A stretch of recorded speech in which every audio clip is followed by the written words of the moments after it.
Stop! Emily's voice cracked as Luciano's hand closed around her wrist. Not rough, not possessive, just firm enough to keep her from sinking to the frozen pavement. She hadn't even felt herself falling. 1 second she was walking, the next the world tilted sideways, and then those hands were there holding her up when every part of her body had decided it was done. Her sleeve had ridden up. She saw him see it. And that was the moment everything changed. If this story already has you feeling something, hit that subscribe button right now and drop the name of your city in the comments. I want to see how far this story travels. Stay with me until the very end. You won't regret it.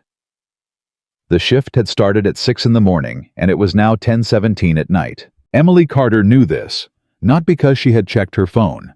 The battery had died somewhere around hour 14. But because the bodega on the corner of Atlantic and 4th always switched its overhead sign from the daytime white to the nighttime amber at exactly 10:15, and she had walked past that sign every single night for 3 years. It was one of the small anchors she used to hold herself to the world. Little checkpoints that told her she was still moving, still upright, still functioning. She was not technically still functioning. She knew it the way a person knows when their car is about to give out. The subtle grinding beneath the surface.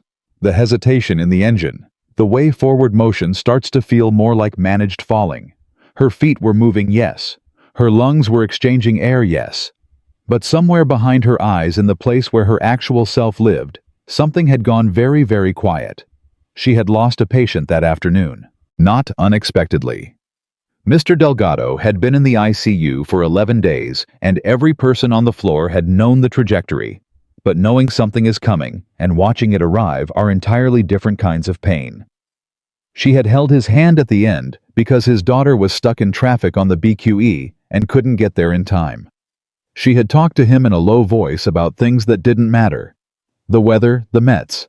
The fact that the vending machine on the 4th floor finally restocked the peanut butter crackers because she didn't know what else to do, and she had learned a long time ago that silence at the wrong moment could feel like abandonment. His daughter arrived 11 minutes after. Emily had stood in the hallway and watched the woman walk into that room, and she had pressed her back against the wall, and she had not cried. She never cried at work.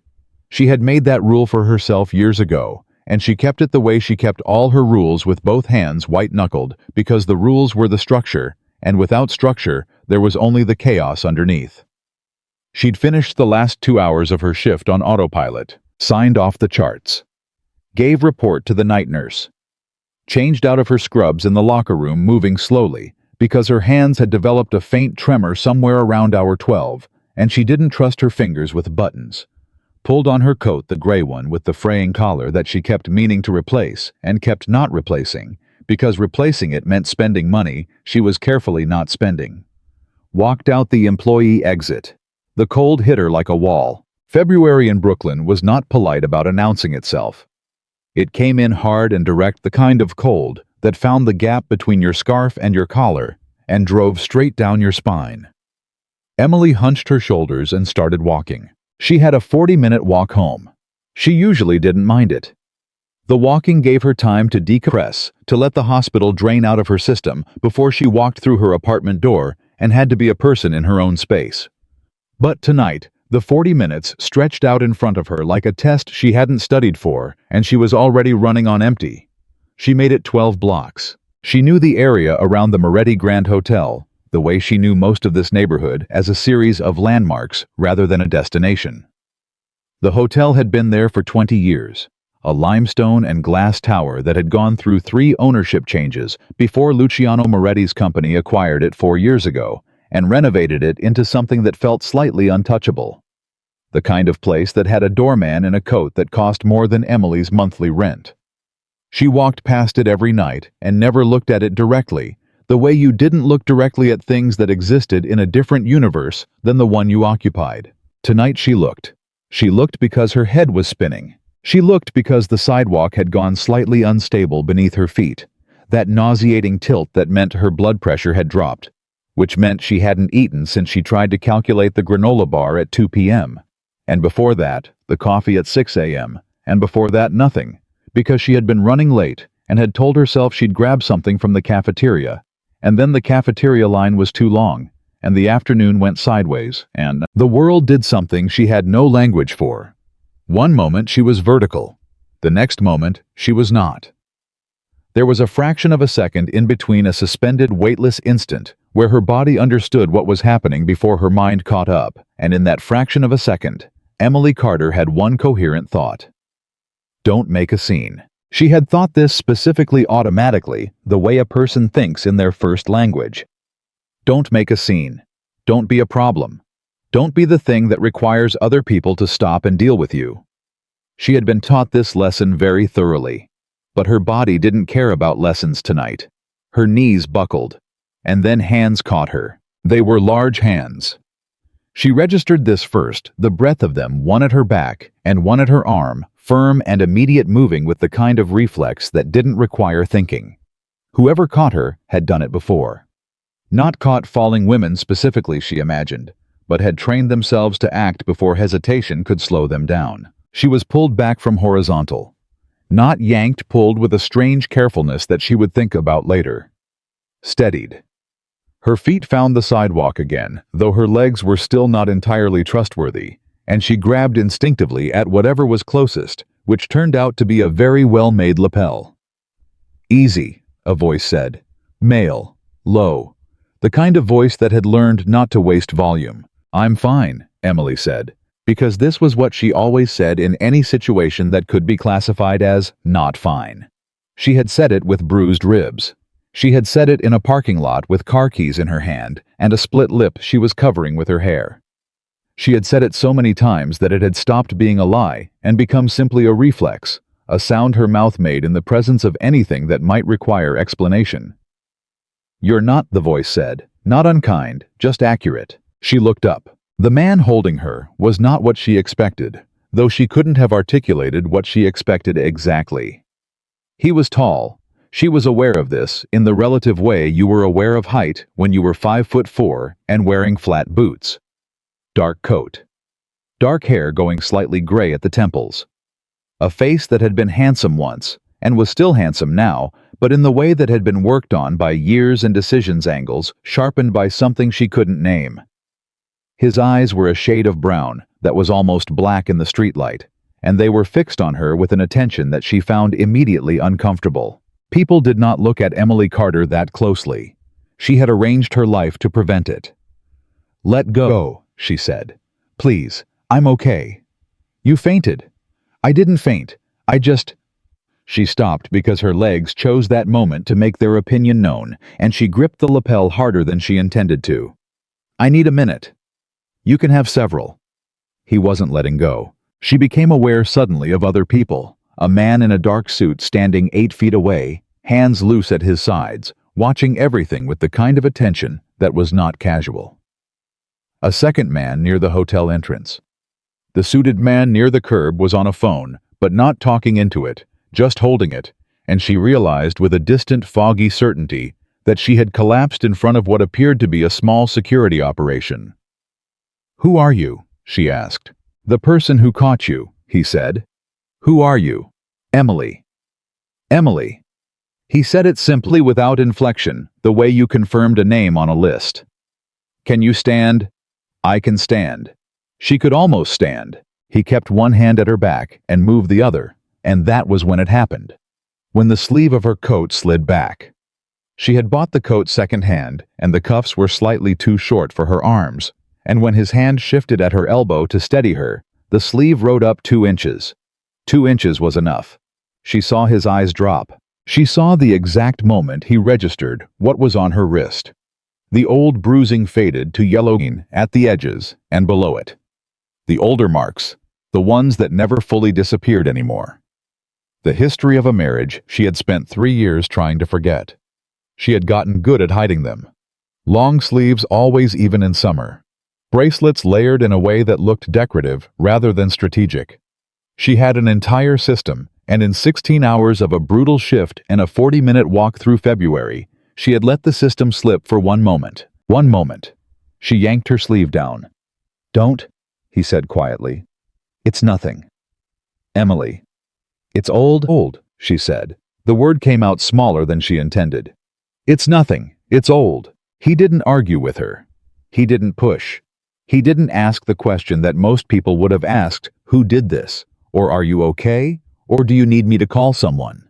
The questions that were really about the asker's discomfort with the situation, rather than the comfort of the person standing in front of them. He just looked at her. Not with pity, not with horror. With something she couldn't categorize, something steady and contained, as if he had made a decision and was simply waiting for the rest of the situation to catch up. "When did you last eat?" he asked. She was inside before she fully understood how it had happened.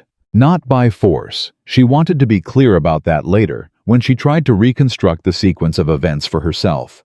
He had asked. She had said she didn't need help. He had said, "There's a chair inside. You can sit for 5 minutes and then go wherever you're going." She had said that was unnecessary. He had said, "The sidewalk is 4 degrees and you almost just introduced your head to it. 5 minutes." She had followed him inside. The lobby of the Moretti Grand was the kind of space that made you feel immediately aware of every fraying thread on your person. Warm marble, low lighting arrangements of flowers she couldn't name that probably cost more than her electricity bill. The doorman, the one in the expensive coat, had opened the door without a word, the way doors opened for people who expected doors to open. Luciano Moretti. She didn't know the name yet. She knew only that the other men in the lobby moved slightly when he moved. The way people adjust without realizing they're adjusting when someone with authority enters a room. He brought her to a chair near the fireplace, an actual fireplace in a hotel lobby, with actual flames, and said something to someone she didn't see. And within 3 minutes, there was a cup of tea in front of her, and something on a small plate that turned out to be toast with butter, which was so exactly what she needed that she had to look away for a moment to control her face. "You don't have to eat it if you don't want to," he said. "I want to," she said. She was already reaching for it. She ate in silence. He sat across from her and did not try to fill the quiet which she noted. In her experience, people who wanted something from you could not tolerate silence. They filled it with questions, with small performances of concern that were really auditions for the role of your helper. This man sat in silence, as if silence was his natural environment. She finished the toast. She drank half the tea. She felt incrementally like a person again. "Thank you," she said. "You're welcome." "I should..." "Probably," he agreed. "What do you do?" "What?" "For work." "I'm a nurse." Something moved across his face. Not surprise exactly, something more specific than that, more internal. There and gone in under a second. "Long shift?" he asked. 16 hours. "And you were walking home?" "I walk home every night." "Not this night," he said. "I'll have someone drive you." "That's not..." She stopped. She was going to say necessary again, and then she thought about the 40-minute walk, and her legs, and the way the world had tilted on her, and she made a different choice. "Okay." The word felt strange in her mouth. "Okay." Agreement. Acceptance. Not performing capability she didn't have. She couldn't remember the last time she had let someone help her with something concrete without spending 20 minutes convincing herself she deserved the help. I was watching her. "What's your name?" she asked. The whole name. "Luciano Moretti." She paused with the tea halfway to her lips. She knew the name. She knew it the way anyone who lived and worked in this part of Brooklyn knew it, not from personal experience, not from social proximity, but from the specific weight that certain names carried in certain neighborhoods. The Moretti family. The hotel. The rumors that attached themselves to old money in this city. Like barnacles, the stories that people told at a specific volume, not too loud, not too soft. She set the cup down carefully. "You know who I am," he said. Not a question. "I know the name. And you're not running." "I just ate your toast," she said. "Running seems rude." His mouth did something she wouldn't call it a smile, not exactly, but it was adjacent to one. The expression of someone who had been genuinely surprised by a response and was deciding what to do with that. "Fair enough," he said. The driver, a large, quiet man named Sal, who spoke exactly 4 words during the entire drive, brought her to her building on Sackett Street. Emily sat in the back of a car that was cleaner and quieter than any vehicle she had been in years, watching her neighborhood pass the windows, and tried to process the last 45 minutes. She had collapsed. A man who was depending on who you asked. Either a powerful businessman or the head of one of New York's oldest crime families had caught her. He had seen the bruises, and he had not made her explain them. She got out of the car, thanked Sal, who nodded without speaking, and walked up the stairs to her apartment on the 3rd floor. She did not turn on the lights immediately. She stood in the dark of her kitchen, and she pressed her back against the wall, and she let herself feel what she had been not feeling for the last 16 hours. The grief of Mr. Delgado, the bone-deep exhaustion, the specific shame of having been seen that involuntary exposure that she had been managing so carefully for 3 years. Her sleeve had slipped. She covered her wrist with her opposite hand. The bruises were old. She needed people to understand that. The most recent was from 7 months ago. She had tripped getting out of the subway during a rush hour crowd, and someone had grabbed her arm to keep her from falling, and the grip had landed in exactly the wrong place, and she had stood on the platform for 5 minutes afterward, working through a panic that had no logical basis in the present moment. The older marks, the ones that predated her escape from the marriage, the ones that had faded into the topography of her skin, were from a life she had dismantled and walked away from at 26 years old. She had built a new life. She had a job she was good at. She had an apartment that was small, but hers. She had colleagues who respected her. She had a routine that kept her functional and productive and upright, except for the nights like tonight, when the routine ran out of road and left her on a February sidewalk in front of a hotel that had no business being part of her story. She finally turned on the kitchen light. There was a business card on her counter. She hadn't put it there. She stared at it, picked it up. It was heavyweight cardstock, cream-colored, with a single phone number and a name, L. Moretti. Nothing else. No title. No company name. She turned it over. The back was blank. Sal must have slipped it through something. The window, maybe. She hadn't felt it happen. She should throw it away. She put it in the drawer next to the dish towels, the drawer where she put things she wasn't ready to decide about, and went to bed. She dreamed about her ex-husband for the first time in 4 months. In the dream, she was in the kitchen of the house they had shared on the Upper East Side, Victor's house, not hers.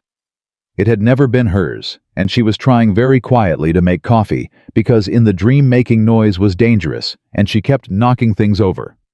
First the mugs, and then the coffee canister, and then a whole cabinet full of dishes, and each crash was louder than the last, and she could hear footsteps coming down the hallway. She woke up at 3:17 a.m. in her own apartment, heart hammering, both hands covering her mouth as if she needed to suppress the sound she wasn't making. She lay in the dark and breathed. She thought about what Luciano Moretti had said in the hotel lobby in the silence after she'd told him the bruises were old. He hadn't said anything. That was the thing that stayed with her through the rest of the night. He had looked at her wrist, and he had not said a single word about what he saw. He had asked when she last ate. He had given her toast. He had gotten her home.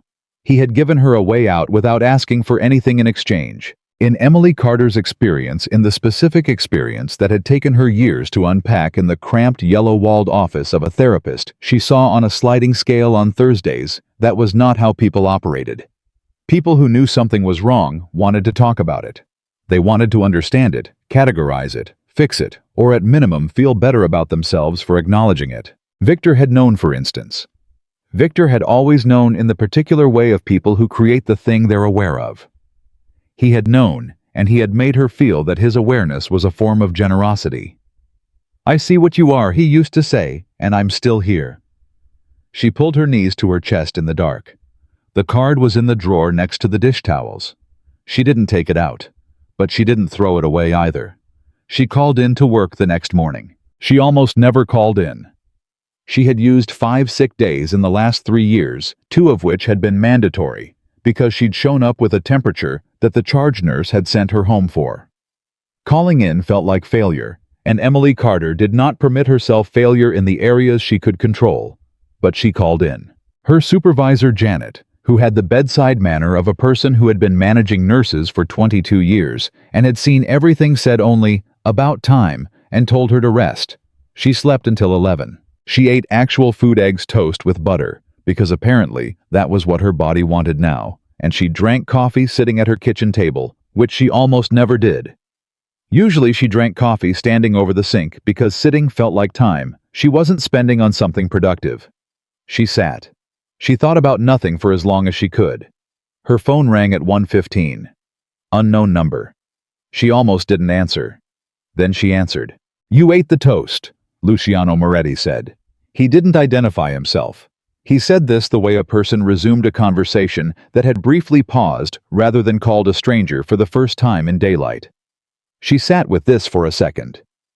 "How did you get this number?" "I'm resourceful." "That's a disturbing answer." "I know. Are you all right?" She opened her mouth to say fine, the word she always had, ready, the word that lived in her throat like a reflex. "I called in today," she said instead. "I never call in." "Good." "You don't know that it's good. You don't know anything about me." "You fainted on a public sidewalk after a 16-hour shift," he said. "Calling in is good. Those aren't complicated facts." She looked at her coffee cup. "Why are you calling?" A pause. Not an uncertain pause, a considering one, as if he was deciding how much of an honest answer to give.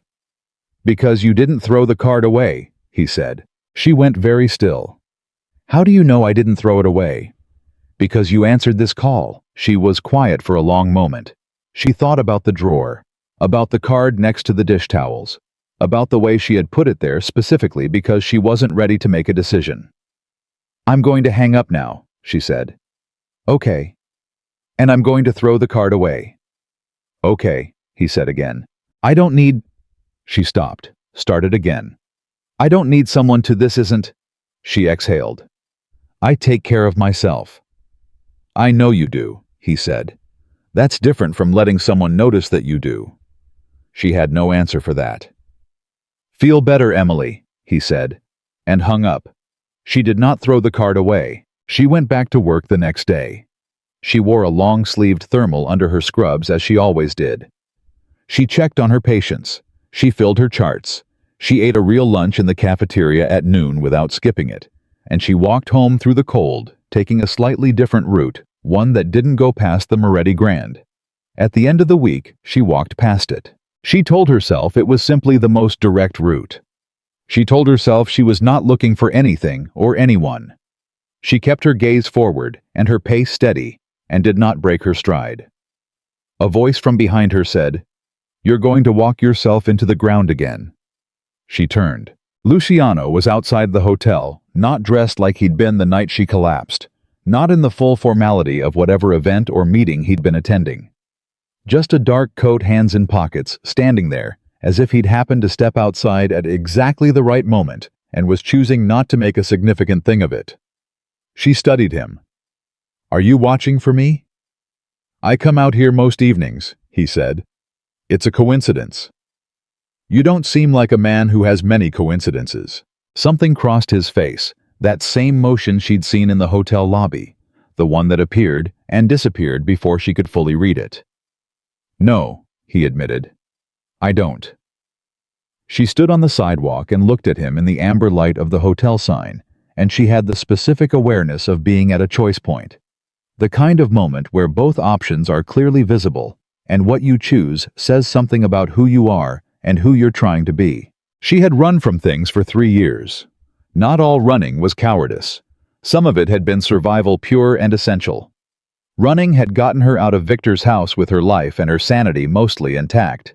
But she was 30 blocks from Victor's world now, in a neighborhood she had chosen deliberately for its distance, and she was standing in front of a man who had seen her at her worst, and responded by asking when she'd last eaten. "I'm not going to tell you about them," she said.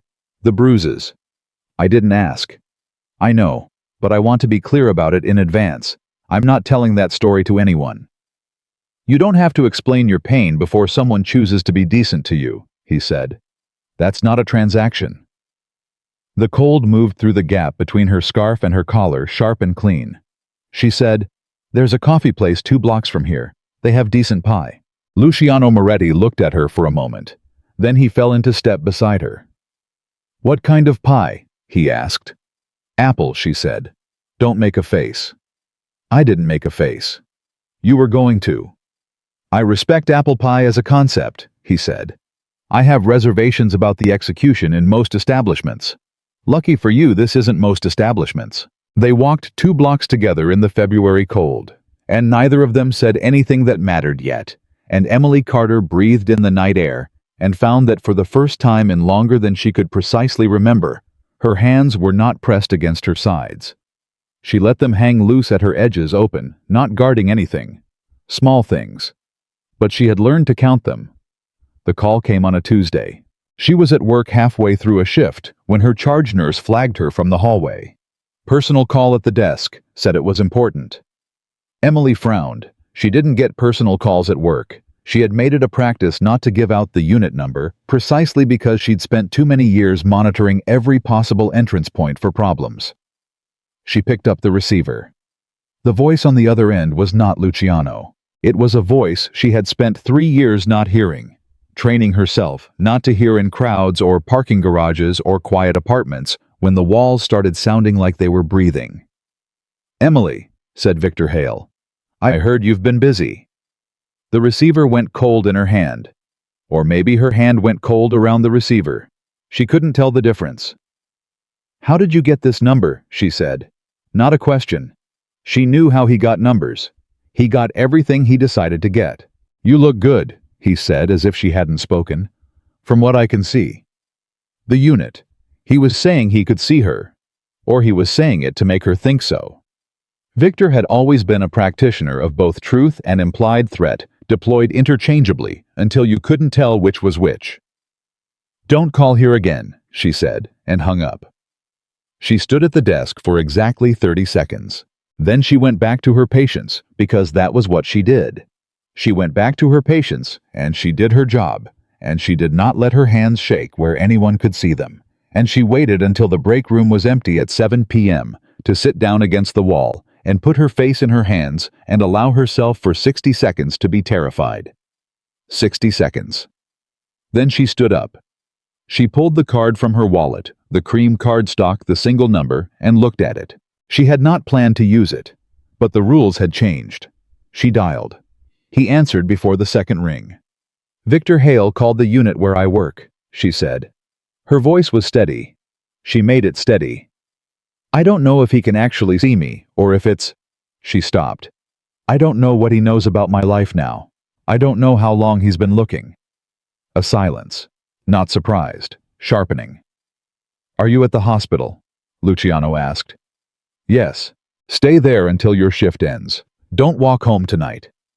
"I can—" "Emily."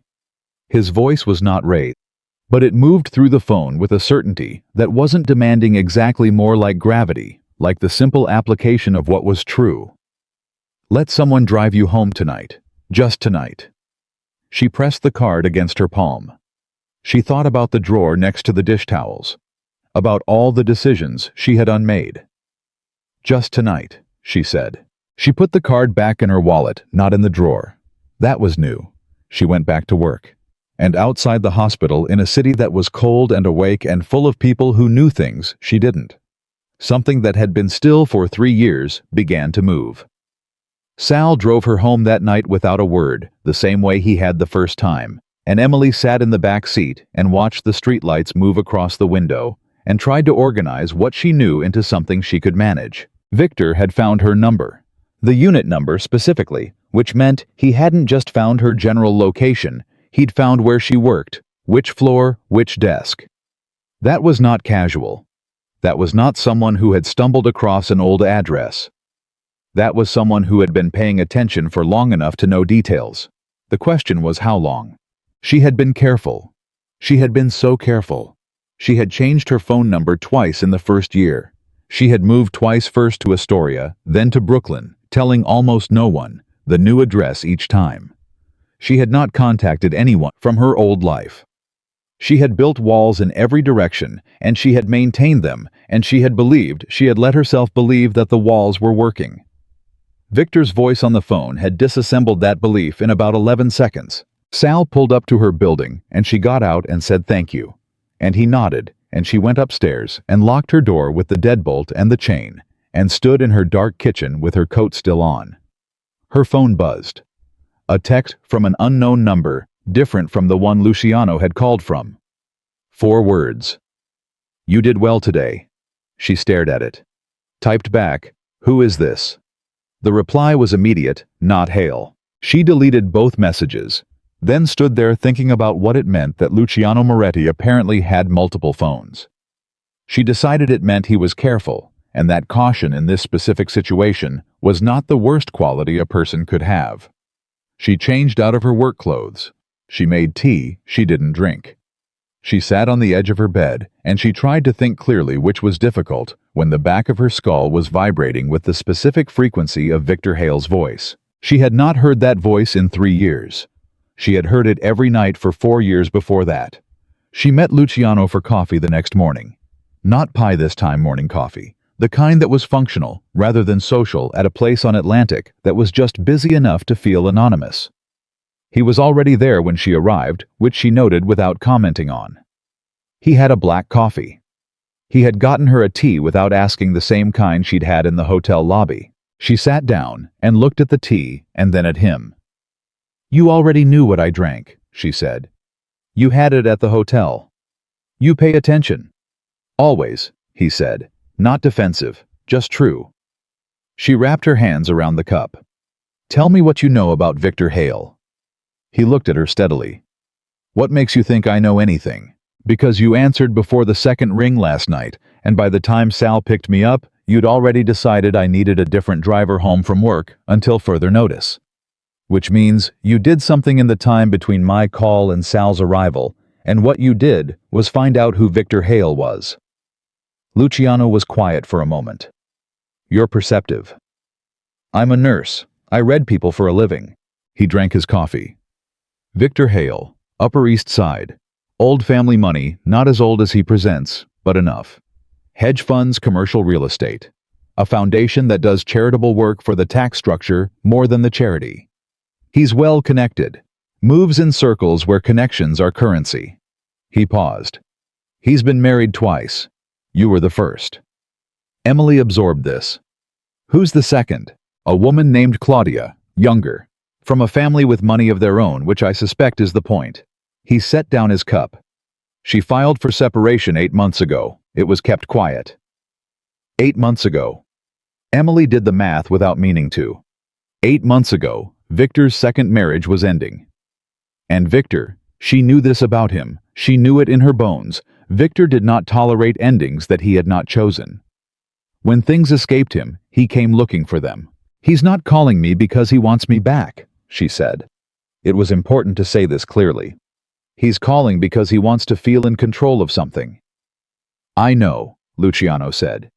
"You know that, or you're agreeing with me?" "Both." She turned her cup in its saucer. "What did you do last night after I called?" He considered the question with the same deliberateness he brought to everything. "I made some calls," he said. "I asked some people to pay attention to certain things. Certain things meaning Victor Hale's movements. Among other things." She should have objected to this. She knew in the part of her brain that was always running the independence protocol, the part that had rebuilt her from scratch after the marriage and insisted on maintaining every structural support it had constructed. She should have said she didn't need that, she could handle it, she would handle it. The words were queued up. She could feel them. She let them go. "Okay," she said. Luciano looked at her. "Okay. Don't make it a thing." She picked up her tea. "What did your people find?" His mouth did that almost smile. "He's been in Brooklyn twice in the last 2 weeks. Not this neighborhood. Red Hook. But the trajectory is interesting." "Interesting how?" "It's moving," he said. "The radius, each time slightly closer." The tea was hot. She drank it anyway. "He does this," she said.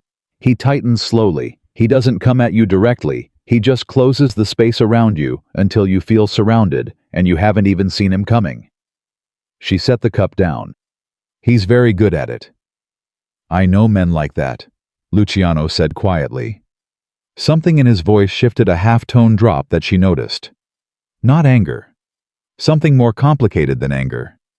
She looked at him. How do you know? A pause. He turned the coffee cup once with 2 fingers. I grew up around them, he said. Men who thought that the ability to make someone afraid was the same thing as power. He didn't elaborate. He didn't invite follow-up. But he had said it, which she thought probably cost something. She let it sit. I'm not running again, she said after a moment. I didn't say you should. I need you to understand that. Whatever happens with Victor, I'm not disappearing again. I built something here. My job, my apartment, this neighborhood. I'm not giving it up because he decided his second marriage fell apart, and now he needs somewhere to point his ego.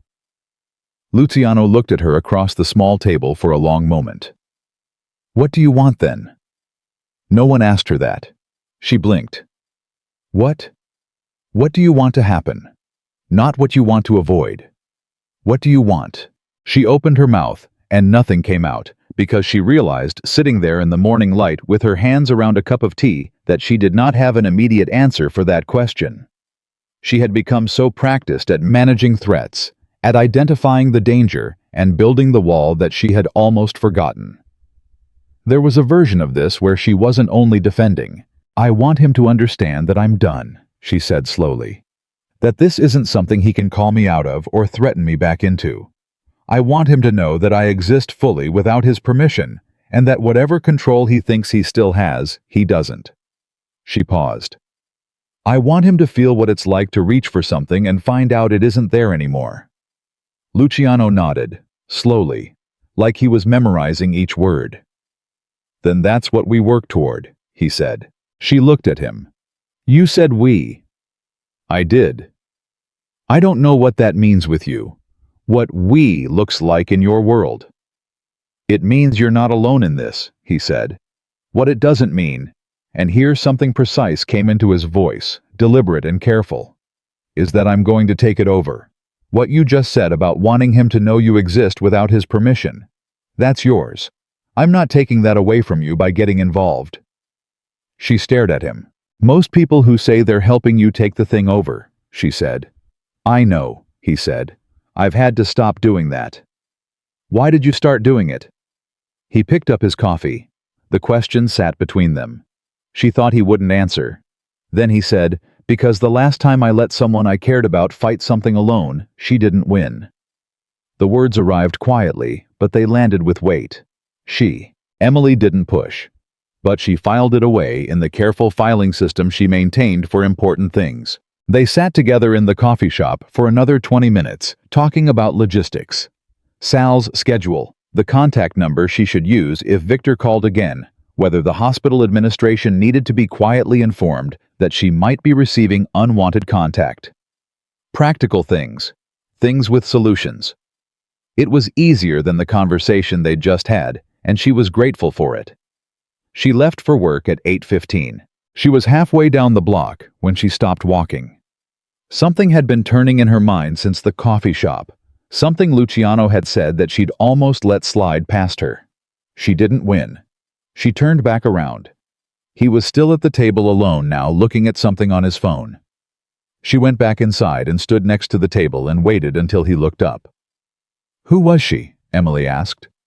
He put the phone down. My sister, he said. Her name was Gianna.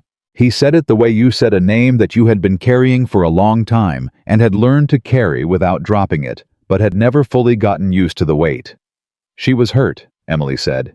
Not a question. She was in a situation she couldn't get out of alone, and she didn't tell anyone, and she didn't ask for help, and one morning she was simply gone. He stopped. I had the resources. I had the connections. I had everything that could have helped her, and she never used any of it because she didn't think she was worth the trouble it would cause. Emily sat back down. She sat down because her legs needed her to. When you found me on the sidewalk, she said. Yes, he said. One word. That was all.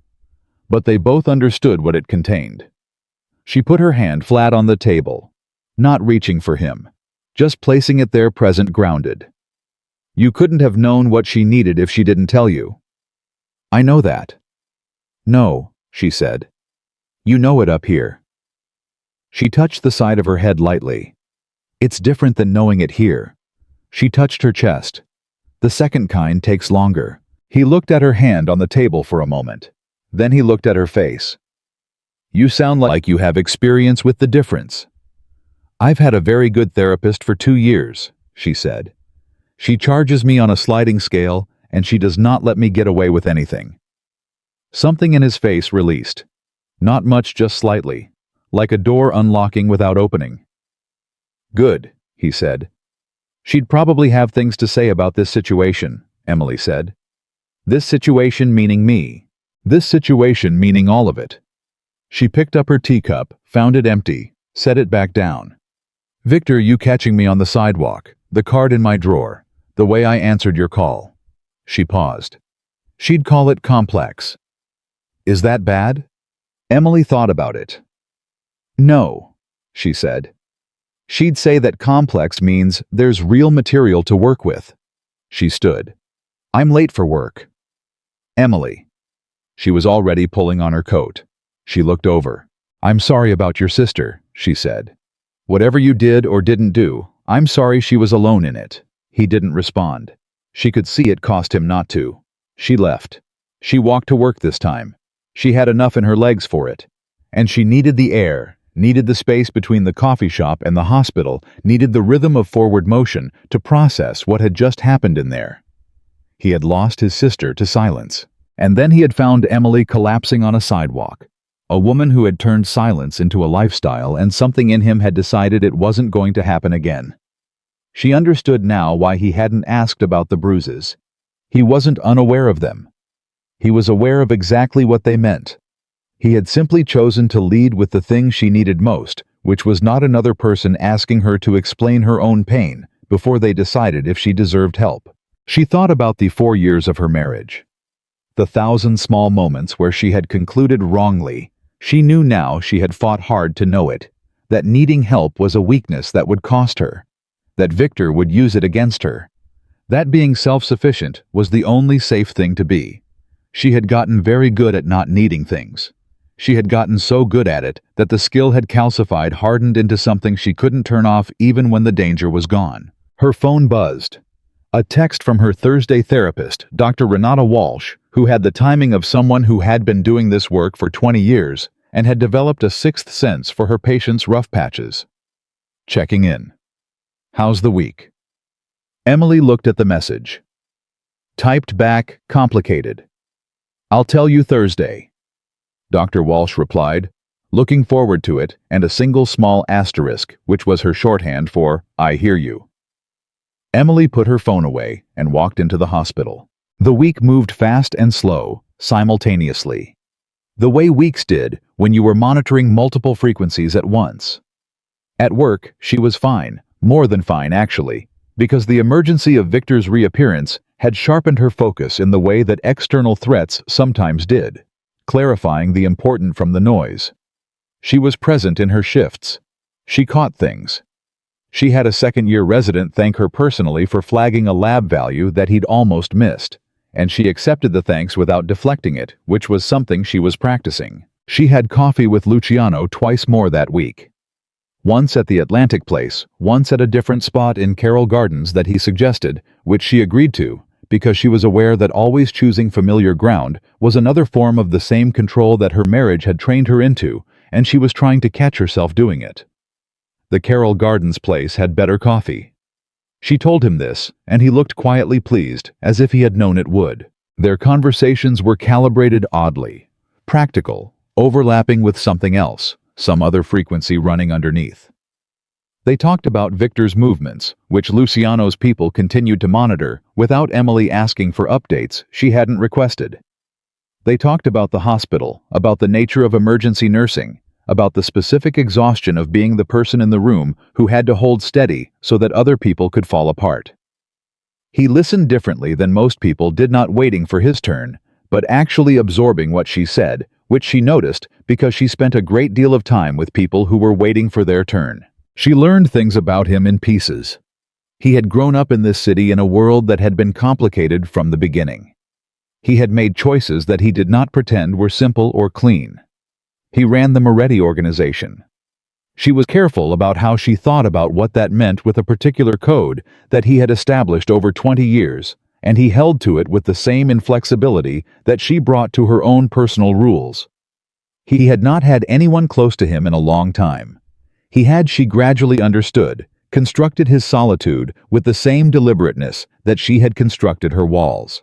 Two people who had learned not to need things sitting across from each other over coffee.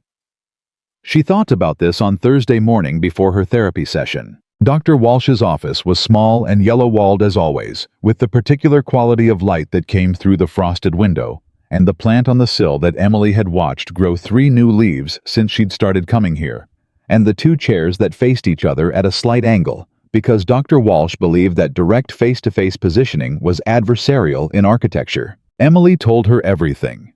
Victor's call. Luciano catching her on the sidewalk. The card. The coffee. The sister named Gianna. Dr. Walsh listened. When Emily finished, she was quiet for a moment. "What do you make of him?" she asked. "I don't know yet," Emily said. "He's careful. He doesn't push." "That's meaningful to you." "Yes." "Why?" Emily looked at the plant.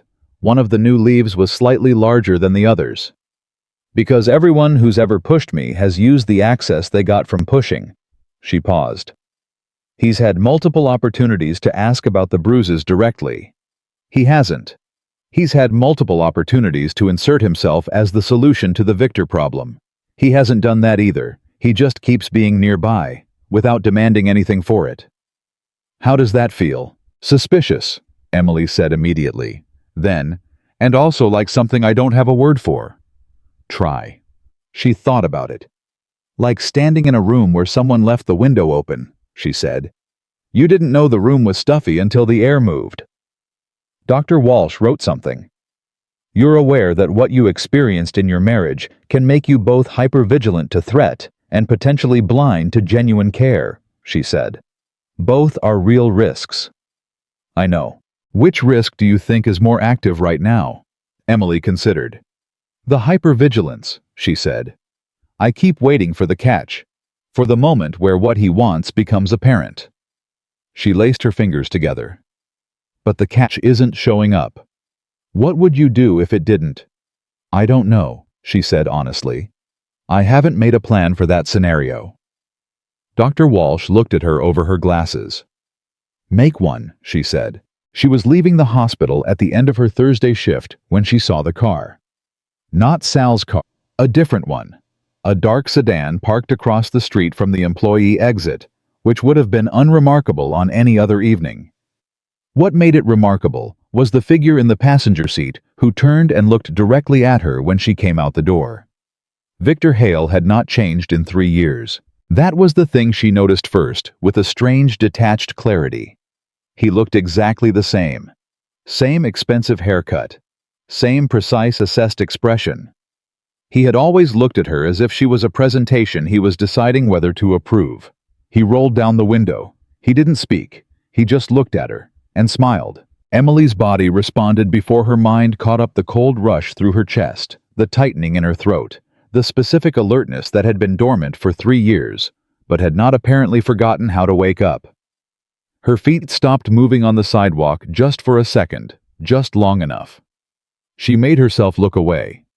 She pulled out her phone, called the number she now knew by heart. Luciano answered in half a ring. "What happened?" "He's here," she said. Her voice was level. She had made it level. "Outside the hospital. He's in a car across the street. He hasn't approached me, but he looked at me. He wanted me to see him." A silence. Not a hesitating silence, a calculating one. "Don't move toward him," Luciano said. "Go back inside the employee entrance. Sal is 8 minutes away." "You already had Sal close." "I said I was paying attention." She turned around and went back inside, and she sat in the break room with her coat on and her bag in her lap, and she focused on keeping her breathing even, because panic was a luxury she had stopped allowing herself, and she wasn't going to start now. Victor had not come to her door. He had not screamed or threatened or made a scene. He had simply let her see him. That was vintage Victor. He was announcing himself. reminding her that he could see her even when she couldn't see him. The smile was the message: I know where you are. I know your schedule. I know which door you use. And I want you to know I know. It was a power demonstration, the opening move. She knew this game. She had lived inside it for 4 years. And the thing she had never understood during those 4 years was that the game only worked if the other person believed the power was real. Sal arrived in 7 minutes, not 8. She got in the car. The sedan was gone from across the street. Victor had made his point and left. He was here, she told Sal, not expecting a response. Sal said, I know, which was more words than he usually used. She looked at the side of his face. What does Luciano know about Victor Hale that he hasn't told me yet? Sal's hands were steady on the wheel. He was quiet for 1 block, 2 blocks. That's not for me to say, he said finally. Is it something I need to know? Another pause. Yeah, Sal said. It probably is. She texted Luciano the moment she got home. What aren't you telling me? His reply came in less than 2 minutes. Can we talk tomorrow in person? She typed back tonight. A pause. Then, okay. She gave him her address. She had not given it to him before. She had let him have the phone number, the coffee conversations, the careful mutual orbit of the last 10 days, but she had not given him the address to the space where she actually lived. She gave it to him now. He arrived 20 minutes later. She let him in. He sat at her kitchen table, the same table where she had drunk coffee standing up for 3 years, and she sat across from him and said, Tell me. He did. Victor Hale's second wife, Claudia, had not simply filed for separation. She had tried to press charges of domestic filing assault with intent to coerce, and then had abruptly withdrawn the filing 6 weeks later. The attorney who had initially represented her had subsequently withdrawn from the case, citing unspecified conflicts, and Claudia had been quietly relocated to a property in Connecticut that Victor co-owned. Emily listened to all of this with her hands flat on the table. He silenced her, she said. Yes. The way he would have silenced me if I hadn't gotten out. Yes, Luciano said. And the timing, him calling you appearing outside your hospital, it maps to when the filing was withdrawn. He's reasserting control over his environment. He does this when something threatens his image of himself. Emily thought about the 4 years. About the precise way Victor operated, the same way water operated, finding every crack, filling every available space, and then when there was no room left, applying pressure.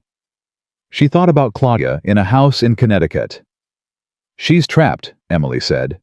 I believe so. Can you? She stopped, started again. Could someone reach her? Luciano looked at her. That's a complicated thing to ask for. I know what it's like to be in that house, Emily said.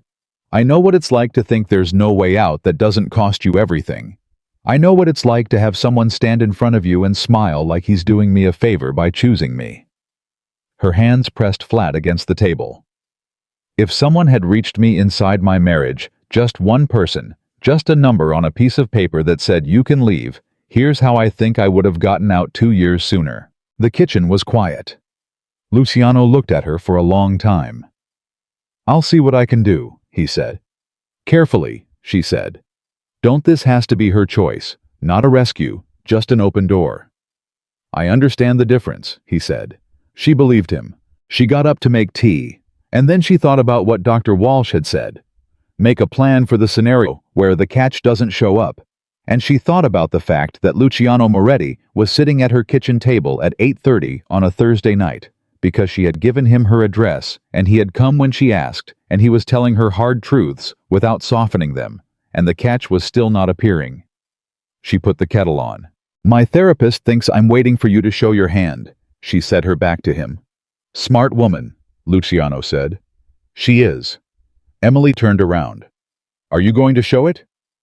He thought about this with the same careful deliberateness he brought to all his difficult questions. I think you already know I'm not Victor, he said. The question you're actually asking is whether I'm something else that's also wrong for you in different packaging. She stared at him. Yes, she said. That's exactly what I'm asking. I can't answer that for you, he said. I can tell you what I am and what I'm not. The rest is yours to figure out. What are you then? A man who made a lot of choices in his life that he stands behind, he said, and who is also aware very clearly that the way I used to take care of people by deciding for them, by removing the problem before they had to face it, was not actually taking care of them. It was managing them. He paused. Gianna taught me that. After. In the understanding of what I should have done differently. The kettle boiled. Emily poured the water and brought the cups to the table and sat down. You should know that I'm not looking to be rescued, she said. I know. And I'm not easy, she said. I've worked very hard to not be easy. I have rules and I have systems, and I have a therapist, and I have a life that I built piece by piece and I guard it. I know that too, he said. And you're still sitting at my kitchen table. Yes. She drank her tea. He drank his. Outside the city did what the city did, indifferent and continuous, and in the kitchen on Sackett Street, two people who had learned to need nothing sat across from each other and practiced very carefully the complicated art of needing something small. Victor's going to escalate, she said. Yes. Luciano agreed. He will. When he does, I want to be the one who decides how to respond. Not you, me. Then we'll make sure you're ready, he said. She looked at him across the table. She thought about walls and windows and the way air moved when someone finally let a little in. Tell me about Gianna, she said. If you want to. He looked at his cup. Then he looked at her. And for the first time since she had met him, Luciano Moretti said something that cost him something real. She laughed the same way you do, he said. When something catches you off guard, and you don't have time to stop it. Emily Carter said nothing. She let the words stand. And outside in the city, that never fully went quiet, Victor Hale sat somewhere in the dark and made his plans. But inside this kitchen, something else was also growing slower and quieter and less certain of its own shape, but alive in the way that things are alive when they have been allowed to breathe for the first time in years. She refilled his cup without asking. He noticed. He didn't say anything about it. That was enough for tonight. That was more than enough. The call came on a Monday, and it was not from Victor. It was from the hospital's HR director, a woman named Patricia Lowe, who had the precise, careful voice of someone who had learned to deliver bad news without delivering it directly. She asked Emily to come in 30 minutes early before her Tuesday shift. She said it was routine. She said the word routine in a way that meant it was not routine at all. Emily sat with the phone in her hand after hanging up and thought about what routine HR meetings looked like and what non-routine HR meetings looked like, and she cataloged every possible reason someone in her position might be called in early, and then she called Luciano. Victor went to my hospital, she said when he picked up. What happened? I don't know yet. HR wants to see me tomorrow. But it's him. It has to be. She stood up from this couch, sat back down. He knows I care about that job. He knows it's the thing I built from nothing, so he goes there. Luciano was quiet for exactly 3 seconds. Do you want me to find out what he did before tomorrow? She thought about it. She thought about the conversation at her kitchen table, about wanting to be the one who decided how to respond. No, she said. I want to walk in there and hear it myself. I don't want to know beforehand. Okay. But stay available tomorrow morning. I'll be available, he said. She went to bed and did not sleep well, and was up at 5:15, dressed by 5:40 at the hospital, by 6:15, sitting outside Patricia Lowe's office at 6:25, 5 minutes before she was asked to arrive. Patricia opened the door at exactly 6:30 and said, Emily, come in the voice of someone about to have a conversation they had rehearsed. The short version, which Patricia delivered in the careful, qualified language of someone terrified of liability. Was this: the hospital had received a formal complaint from a patient's family member alleging that Emily Carter had behaved in an emotionally inappropriate manner toward a patient, specifically that she had formed an unprofessional personal attachment and had interfered with family decisions regarding end-of-life care. Mr. Delgado. Emily went very still. The complaint was filed by whom? She asked. Patricia shifted slightly in her chair. I'm not able to disclose the name of the complainant at this stage of the... Was it filed by the patient's family? A pause. A representative acting on behalf of related interests, not the family. Which meant it had nothing to do with the family. Which meant Victor had found someone, a lawyer, an associate, some connection in the hospital's administrative network to file a complaint using Mr. Delgado's death as the vehicle. He had used a dying man's final days. He had taken the worst afternoon of her recent professional life and turned it into a weapon. Emily felt something happen in her chest that was not quite rage and not quite grief, but contained elements of both: a compression, a tightening, something that needed to be held very carefully or it would do damage. "This complaint is fraudulent," she said. Her voice was calm. She was proud of how calm it was. "Emily, I want to be clear, we are treating this as an internal review process, not a..." Patricia. Emily leaned forward slightly. "I held Mr. Delgado's hand because his daughter was stuck in traffic and he was dying alone. I have done this for every patient in that situation for 6 years. If there is a nurse on this floor who would not do the same, I don't want to work with them." She paused. "This complaint was not filed by anyone who was in that room. You and I both know that. So what I need to know is how the hospital intends to proceed." Patricia looked at her for a long moment with the expression of someone who was simultaneously following protocol and personally aware that the protocol was inadequate. "There will be a 30-day review," she said. "You'll remain on active duty with full pay during that time. We take these processes seriously." "As do I," Emily said. "You'll have my written account by end of day." She walked out. She got to the end of the hallway before she stopped walking, pressed her back against the wall, and closed her eyes for exactly 10 seconds. 10 seconds. Then she opened them, pushed off the wall, and went to start her shift. She texted Luciano at 11 a.m. "Between patients. He filed a complaint against me at work, using a patient who died." She hesitated, then added, "I'm okay, handling it." He replied, "I know. I am sorry." And then after a pause, "You said handling it. Tell me what that means." She almost smiled at that. He had learned to ask for specifics rather than assume. She had not explicitly taught him this, but he had picked it up, absorbed it the way he absorbed most things, quietly and completely. "It means I'm writing my own account, and I'm not running," she typed back. His reply, "Good." She put her phone away and went back to her patients. The account she wrote was 4 pages, single-spaced, factual, and thorough.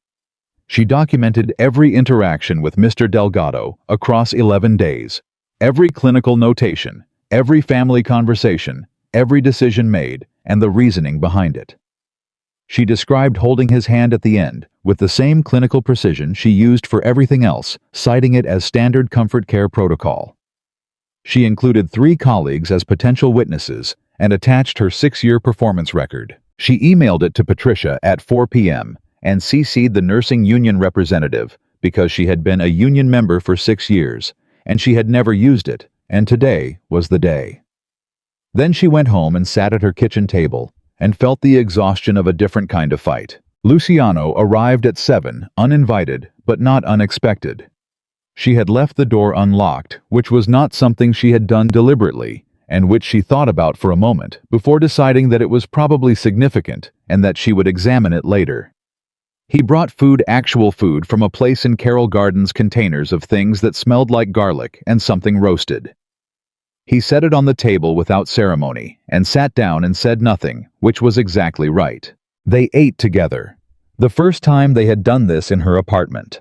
At some point she said, "He used Mr. Delgado, a man I sat with while he died." Victor turned that into a bureaucratic complaint. "I know," Luciano said. "He knows I love that job even before I loved anything else. He used to say..."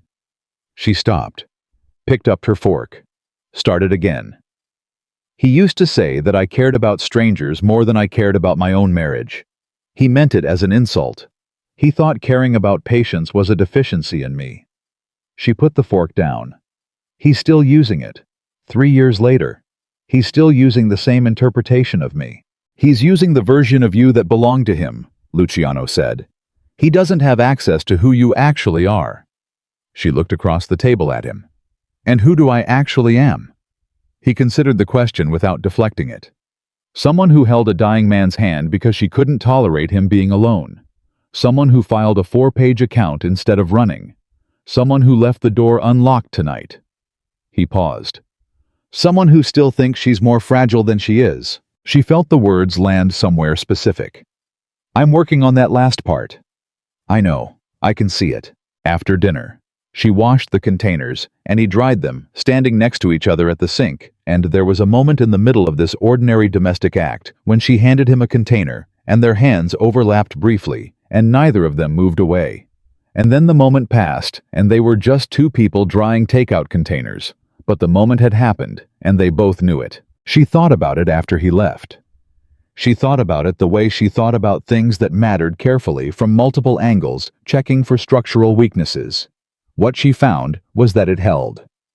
Victor's next move came 3 days later, and it came from a direction she hadn't expected. Her upstairs neighbor, Mrs. Paulette, who was 71, and kept a schedule more reliable than the postal service, knocked on Emily's door on Thursday morning, and said with the particular regret of someone who had been manipulated into delivering news. They didn't want to deliver. A very nice man came to see you yesterday, when you were at work. He left a note.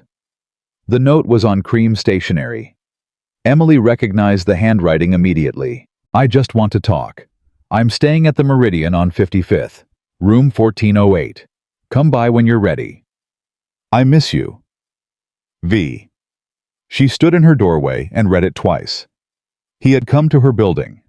He had talked to Mrs. Paulette, sweet trusting Mrs. Paulette who grew herbs on her fire escape, and left soup outside Emily's door when she worked double shifts, and he had charmed her the way Victor charmed every person he met before he showed them what was underneath. He had been in this building. She went inside, and she sat down, and she thought very clearly about what this was. It was escalation, yes. It was intimidation, yes. But it was also a miscalculation. Victor had always believed that proximity was power, that showing up, being physically present, making himself unavoidable, would translate into compliance. In her marriage, it had worked because she had been inside his world, surrounded by his framework, and she had no map for anything outside it. She was outside it now. She had a map now. She photographed the note. She sent it to Luciano. She sent it to her attorney. She had retained an attorney 6 months after leaving Victor, a sharp-faced woman named Catherine, who specialized in exactly this kind of situation, and who had been waiting professionally patient for something concrete to arrive. She texted Catherine.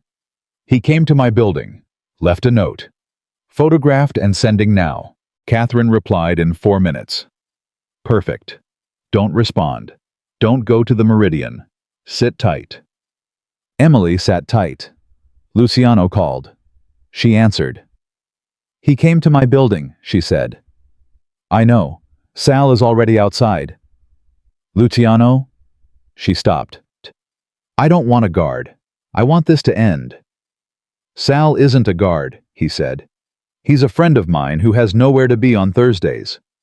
She made a sound that was almost a laugh. That is a completely transparent lie.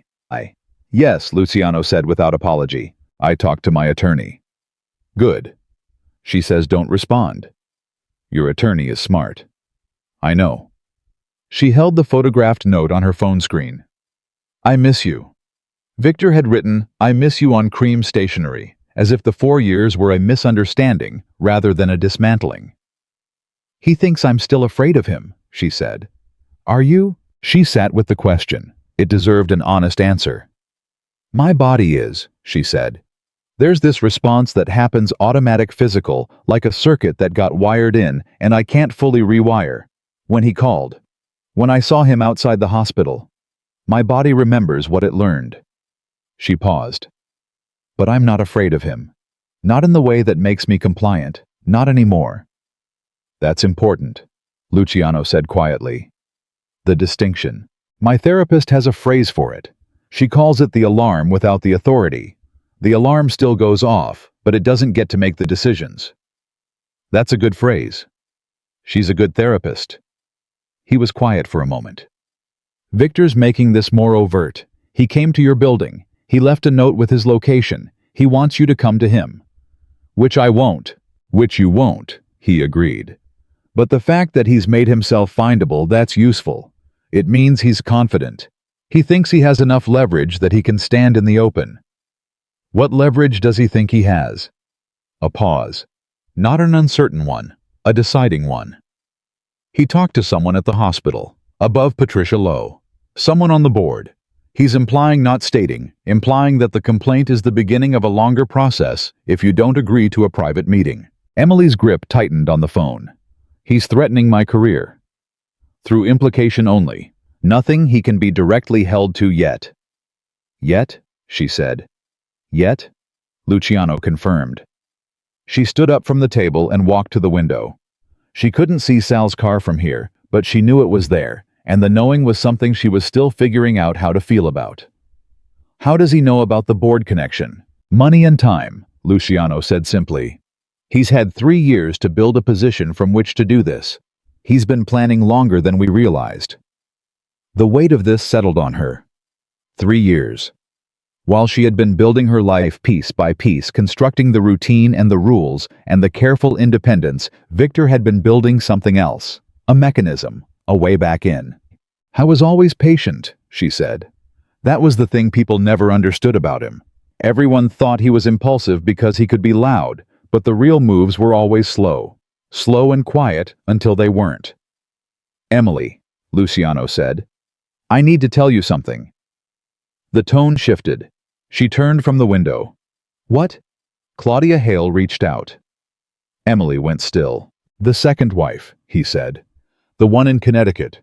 She reached out through a contact of mine. She's been, he paused, choosing the word carefully. Watching the situation. Apparently Victor's re-emergence is not something she anticipated, and it's changed her calculations. She wants out, Emily said. She wants to talk. That's the same thing, Emily breathed. When you're ready. No pressure. On her end and on mine, this is entirely your decision. She thought about the thing she had said in this kitchen 2 weeks ago. If one person had reached me inside my marriage, just one person with a number on a piece of paper. She had said that. She had meant it. And now here it was arriving in reverse, not someone reaching her, but her being the reach. Set it up, she said, carefully. Already in motion, he said. Carefully. She almost said something about him anticipating her. She stopped herself because the truth was that she didn't mind it, and the not minding was something she wanted to examine honestly rather than deflect. I need to ask you something, she said. Ask. What does Victor know about you? About us? About whatever this is? A pause. Longer than his usual pauses. He knows I caught you on the sidewalk, Luciano said. He knows we've been seen together. He's probably made assumptions. What kind of assumptions? The kind that would be convenient for him to make. His voice was careful. If he can frame this as you trading one powerful man for another, if he can make it look like you're being protected, rather than choosing. He can use it to discredit you in the review process. Make it look like you have an outside interest in how things play out at the hospital. She sat down on the couch. So he's going to try to make you a liability for me. He's going to try. And what do you want to do about that? Whatever you want to do, he said. If you want me to be less visible, I can be less visible.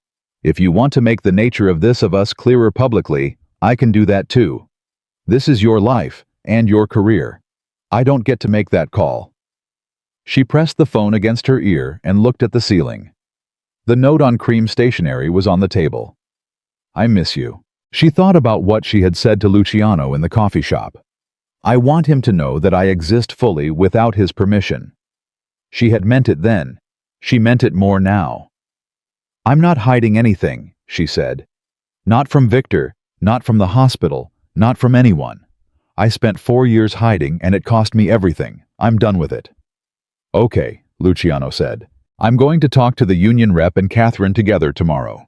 I'm going to be completely transparent about every contact Victor has made and the timeline. I'm going to let them build the case. That's the right move. And you, she said. You're not a liability. You're a person who has been decent to me, and I'm not going to pretend otherwise to manage Victor's narrative." She could hear something shift in his breathing on the other end of the line. "Emily," he said. "Don't," she said. "Don't make it a moment. We have enough moments." He was quiet. Then, "Fair enough." The meeting with Catherine and the union rep happened on Friday in Catherine's office in Park Slope around a table with coffee that no one actually drank because the conversation required full attention.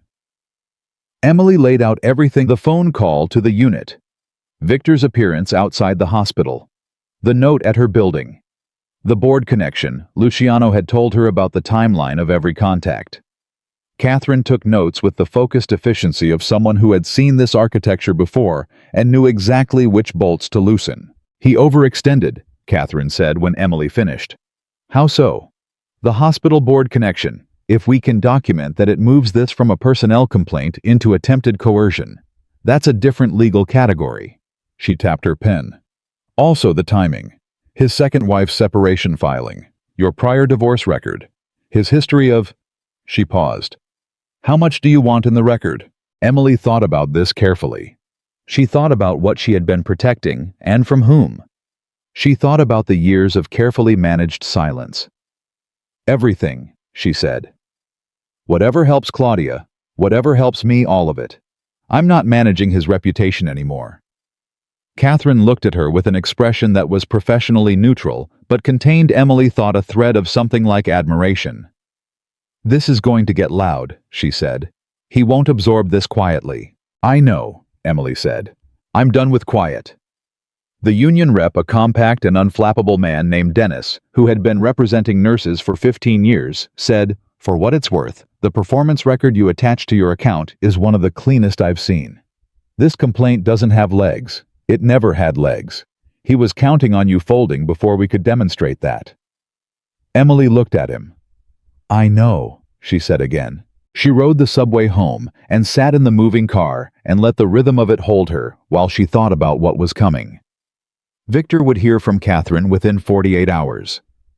He would understand that the calculation had shifted, that she was not folding, that she had built in 3 years of careful, invisible work, something with structural integrity that would not simply collapse under the application of his particular kind of pressure.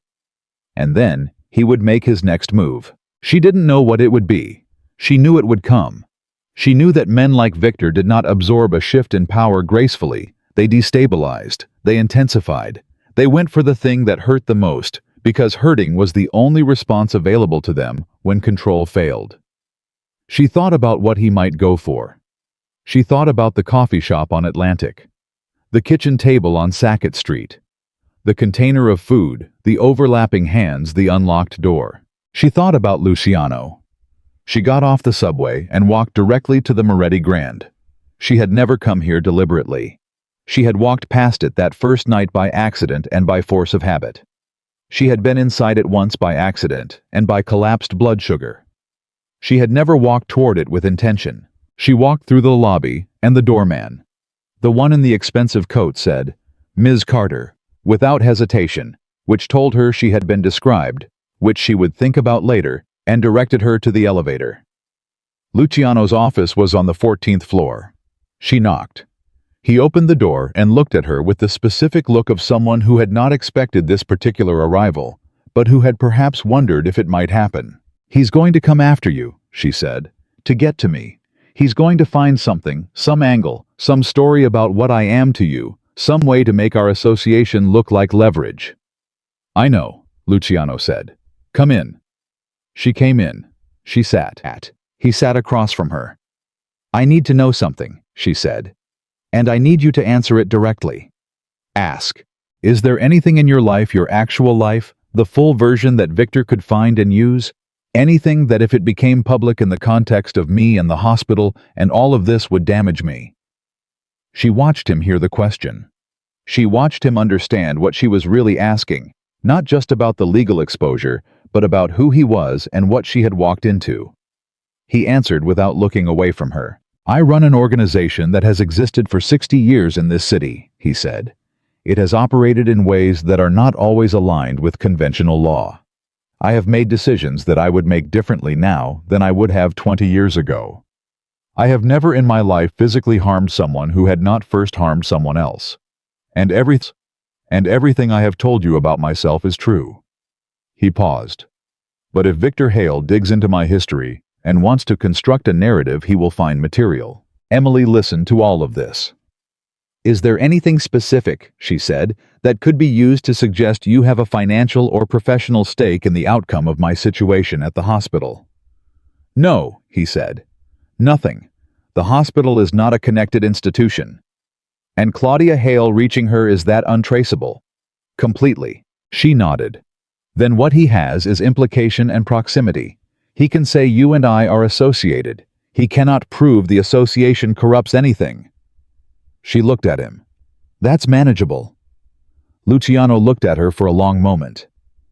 "You came here to assess the risk." "I came here to have a conversation I should have had earlier," she said. "I've been processing things in pieces. I needed the whole picture." "And now you have it." "And now I have it." He stood. He went to the window. She had the impression of him doing this, of him moving toward whatever the equivalent of her kitchen pacing was. And then he turned back around. "Emily," he said, "Victor is going to make his move within the week. Catherine's contact will reach him, and he will understand that he's exposed, and he will try to cut his losses in a way that still lets him feel he won something. He's going to try to get to you directly. Not through the hospital, not through a note directly." She felt it. The weight of it. "You know this because your people have been watching him." "Yes." "What does directly look like?" "He's going to ask for a meeting," Luciano said. "He's going to present it as a negotiation, a reasonable resolution. He'll make it sound like the dignified choice." She thought about the word dignified in Victor Hale's voice. She had heard it before. She had heard it the same way she had heard words like reasonable and rational and perspective, all of them deployed to make her feel that her experience of her own life was exaggerated. "When he asks for this meeting," she said, "I'm going to say yes." Luciano stopped. "Emily, not alone," she said. "Not on his terms, with Catherine present and a specific agenda. And I'm going to say everything I've needed to say for 3 years in a room where it's documented." She looked at Luciano squarely.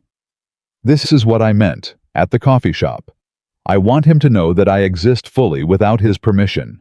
That doesn't happen by avoiding him. It happens by standing in the room and letting him see what I've become." Luciano looked at her for a long time.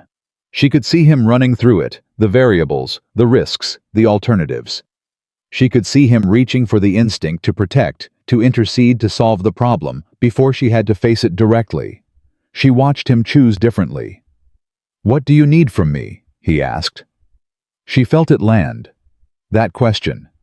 4 words that chose her agency over his reflex.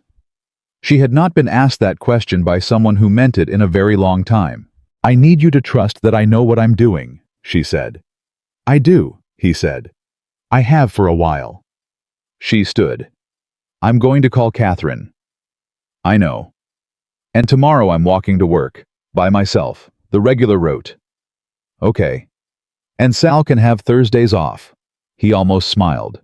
"He'll appreciate it." She walked to the office door.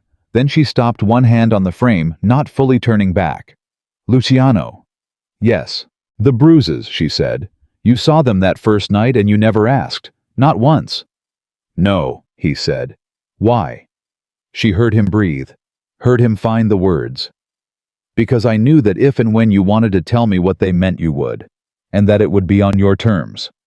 He paused. "That was the only thing I could give you that I thought you might actually need." She stood in the doorway for a moment. "You were right," she said. She left. She walked home through the cold city, with her hands at her sides open, and she thought about what was coming. Victor's face across a conference table, the cold formality of a room where she would finally say the things she had swallowed for 4 years. She thought about Catherine's prepared notes, and Dennis's clean performance record, and Dr. Walsh's yellow office, and the plant with the 3 new leaves.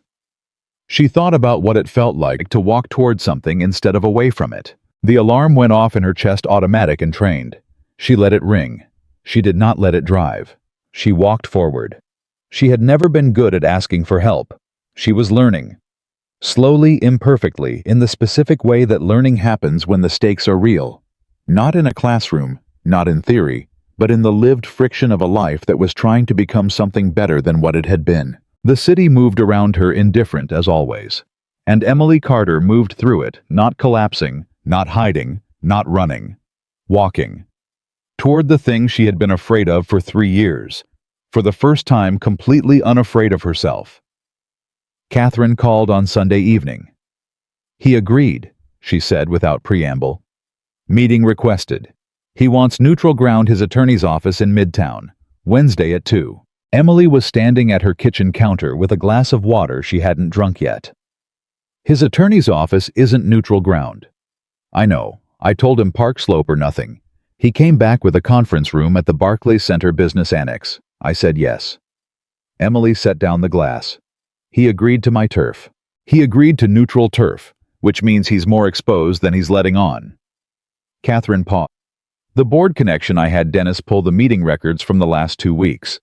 Victor's contact had an undisclosed prior relationship with one of the board members that constitutes a conflict under the hospital's own ethics policy. If they move forward with the review, they're the ones with a problem. He doesn't know you found that, Emily said. He will Wednesday. A beat. Emily. He's going to walk in there thinking he still has the upper hand.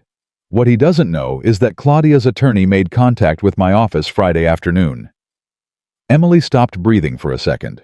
She's not just separating, Catherine said. She's filing a full domestic violence complaint. She withdrew the first one under duress. She's refiling with documentation. She managed to preserve photographs, medical records, texts. She wants her statement to be part of Wednesday's meeting record. Emily put her hand flat on the counter. She's using Wednesday, Emily said quietly.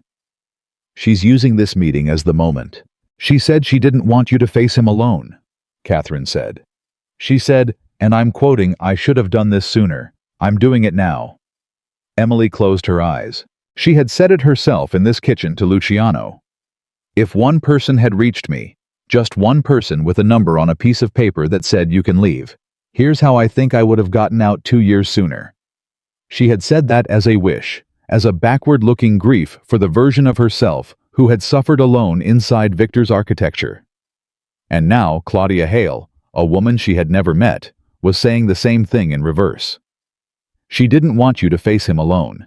2 women who had lived inside the same 4 years with the same man 2 years apart and never known each other existed. I'll be there Wednesday, Emily said. I know you will, Catherine said. Get some sleep. She did not get much sleep. But what she got was different from the not sleeping she had done for the past 3 weeks. Different from lying awake, cataloging threats and possible responses running the perimeter of her fear. This was a different kind of wakefulness.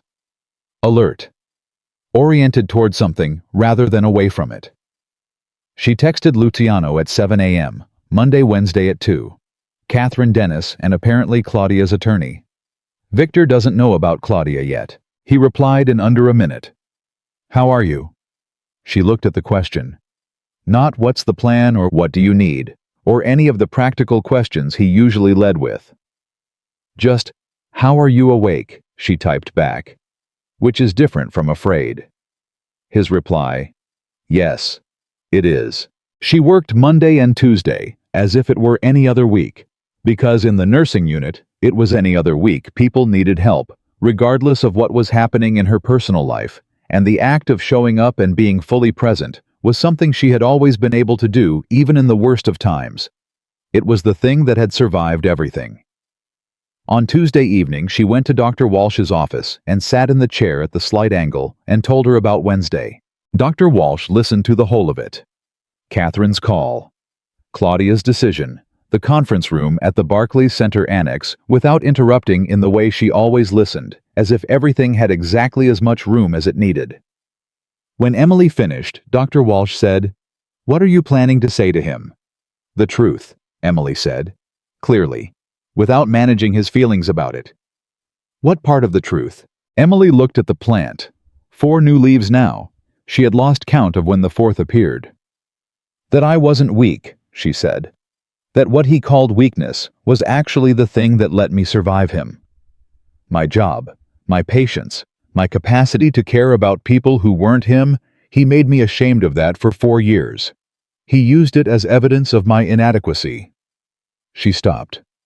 And it was the only part of me he could never reach. It was the part I carried out when I left. And you want him to know that. I want it said in a room where it's recorded, Emily said. Not for him. He won't hear it. Victor hears what he chooses to hear. But I want it said because I've been carrying the unsaid version of it for 3 years, and I'm done carrying it. Dr. Walsh wrote something in her notebook. There's a difference, she said carefully, between saying something for the record and saying something to be free of it. Both are valid. I want you to know which one you're walking into Wednesday for. Emily thought about it honestly. Both, she said. I think I need both. Okay, Dr. Walsh said. Then go do both. Wednesday arrived, the way important days always arrived, with ordinary details, refusing to cooperate with the significance of the occasion. The subway was delayed.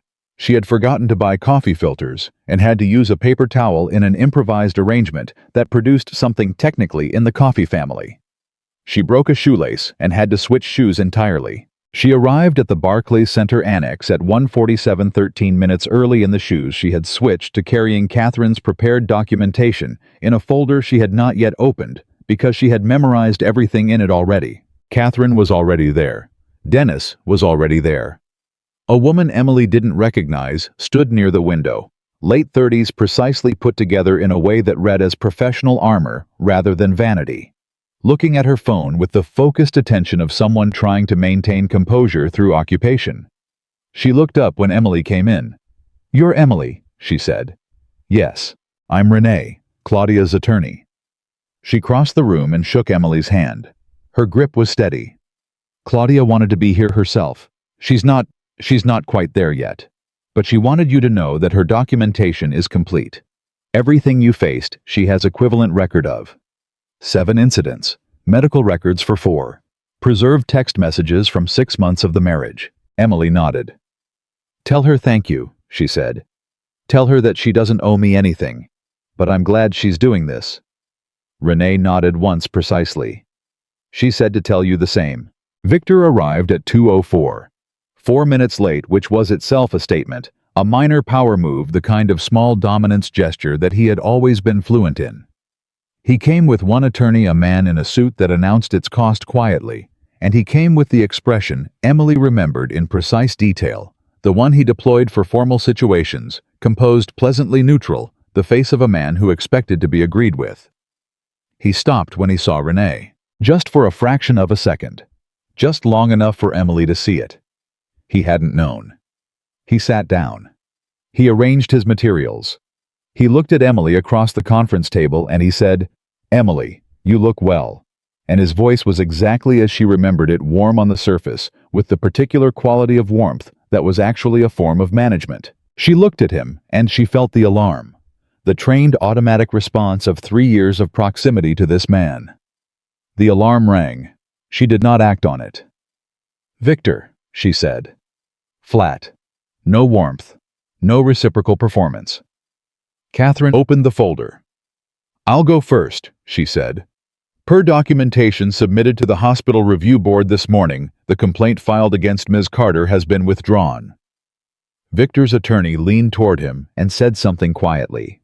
Victor did not move. "The board member who received the initial contact from your representative," Catherine continued, "has recused himself from the review process due to an undisclosed prior financial relationship with your family trust. This has been formally noted in the hospital's ethics record." She looked up. "The review is closed. Ms. Carter's record is unaffected." Victor said, "I think there may have been some miscommunication about the nature of—" "There wasn't," Catherine said pleasantly. "The documentation is very clear." Emily watched him recalibrate. She had watched him do this before the micro-adjustment, the almost invisible shift in strategy. When one avenue closed, the immediate redirection toward another. He was very fast at it. He had always been very fast. He looked at Emily directly. "I think if you and I could speak privately for just a few minutes, a lot of this could be—" No, Emily said. Clean. Single syllable. No elaboration. Victor blinked. Emily. There's nothing I want to say to you privately, she said. There's nothing I have left to say to you that requires privacy. Private is how this operated for 4 years. I'm done with private. His attorney touched his arm. Victor did not look at his attorney. I understand you're angry, Victor said in the voice he used when he was reframing her reality.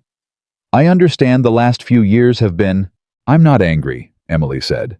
I was angry for a long time. I spent a lot of work on the anger. What I am now is finished. She opened her folder. Not because she needed the papers in front of her, but because she had put 3 years into those documents, and she was going to let them exist in the room. I have a complete record of my marriage. The incidents. The documentation my attorney collected from my medical records at the time. The police report I didn't follow through on, and the reason I didn't follow through on it. She looked at him. And Renee has Claudia's records. Something happened in Victor's face. It was small. Other people in the room might not have seen it. Emily saw it because she had spent 4 years reading the geography of his face, the way a sailor reads weather out of necessity, out of survival. It was the first time she had ever seen him afraid, not dramatically, not visibly to anyone watching casually. But she knew. She knew the specific way his jaw tightened, and his eyes narrowed by a millimeter, and the warmth drained from his expression, not in a wave, but in an instant, as if someone had cut the power. This is— He stopped. Started again. This is an overreach. None of this is— Victor. Renee spoke for the first time, and her voice had the particular quality of someone who had been building to this moment for a long time. Claudia's filing was refiled this morning with the Manhattan DA's office. The original withdrawal was made under duress, which is documented. She has requested that her case be linked to any prior complaints against you. She set a document on the table and slid it toward his attorney. She asks that you return to Connecticut and remove yourself from the property in which she currently resides within 72 hours. The room was very quiet. Victor's attorney read the document. He read it twice. He leaned toward Victor and said something very quietly, and this time his expression when he looked up was different. He looked like a man who understood that the architecture of the morning had shifted in a direction he hadn't prepared for. Victor looked at Emily. She looked back. You think this changes things, he said, and his voice had dropped the warmth entirely. What was left underneath was what had always been underneath. Flat cold, the specific temperature of someone who had never actually believed anyone else's experience was real. Things are already changed, she said. They changed 3 years ago when I left. You just weren't paying attention. You wouldn't have any of this without— He caught himself. He was going to say something about the marriage, about the money, about the life she had walked away from. She could see it, and she let him stop himself. I built everything I have since I left your house, she said. My job, my apartment, my people, my life. You had nothing to do with any of it. She paused. The only thing you gave me that I kept was the understanding of exactly what I could survive. And that has turned out to be more than you expected. Victor's attorney put a hand on his arm. Victor looked at the hand. Then he looked at Emily one more time, and she recognized this look too, the last look, the one he used when he had decided to withdraw. It had the quality of a door closing on his terms, even when the room had already been vacated. You'll be hearing from my office, he said. I look forward to it, Catherine said pleasantly. Victor and his attorney left. The door closed. Emily sat in the chair for exactly 4 seconds after the sound of it settled. Then she let out a long, slow breath that she felt she had been holding for approximately 3 years. Catherine said, that was remarkably clean. Dennis said, he'll come back with something. He will, Emily agreed, and we'll be ready. She looked at Renee.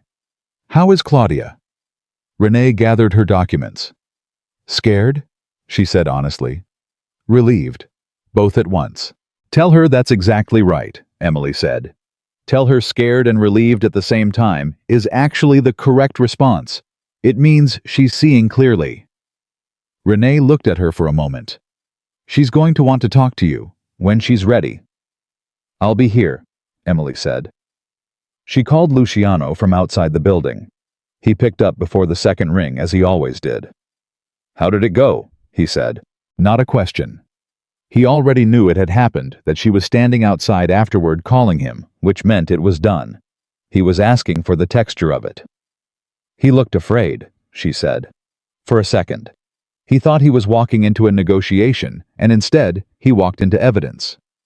She turned her face toward the February air. "I said the things I needed to say." And he left." She paused. "He'll come back with something. Catherine and Dennis know that. But the complaint is withdrawn. The hospital record is clean. Claudia filed this morning." She stopped. "It's not finished, but the first part is done." "The first part," he said. "The part where you stood in the room." "Yes." Howe was quiet for a moment. She listened to the quiet. It had a particular quality by now, his quiet. She had learned its texture, the way she had learned small, reliable things, like the amber sign at the bodega on Atlantic and the new leaves on Dr. Walsh's plant. His silence was not absence. It was presence held still. "Luciano," she said. "Yes." "I want to tell you about the Bruises." A pause. "You don't have to. I know I don't have to."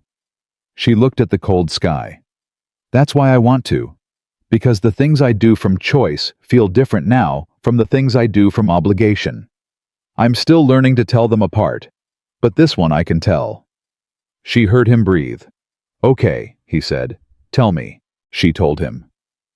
Standing outside a building in Brooklyn in February, she told him about the night at the hospital charity gala when Victor had gripped her wrist and walked her out of a room because she had laughed too loudly at something a colleague said. She told him about the morning in the kitchen when she had knocked over a coffee cup, and the reaction that followed had left marks that took 3 weeks to fade. She told him about the way it was never dramatic in the movie sense. Never. One obvious terrible moment, but 1,000 small recalibrations. Each one moving the line of what was normal, a fraction of an inch, until one day she looked around and couldn't find the original line anywhere. She told him about the night she left. The bag she had packed and repacked 3 times. The cab she had called from a phone in the hospital bathroom.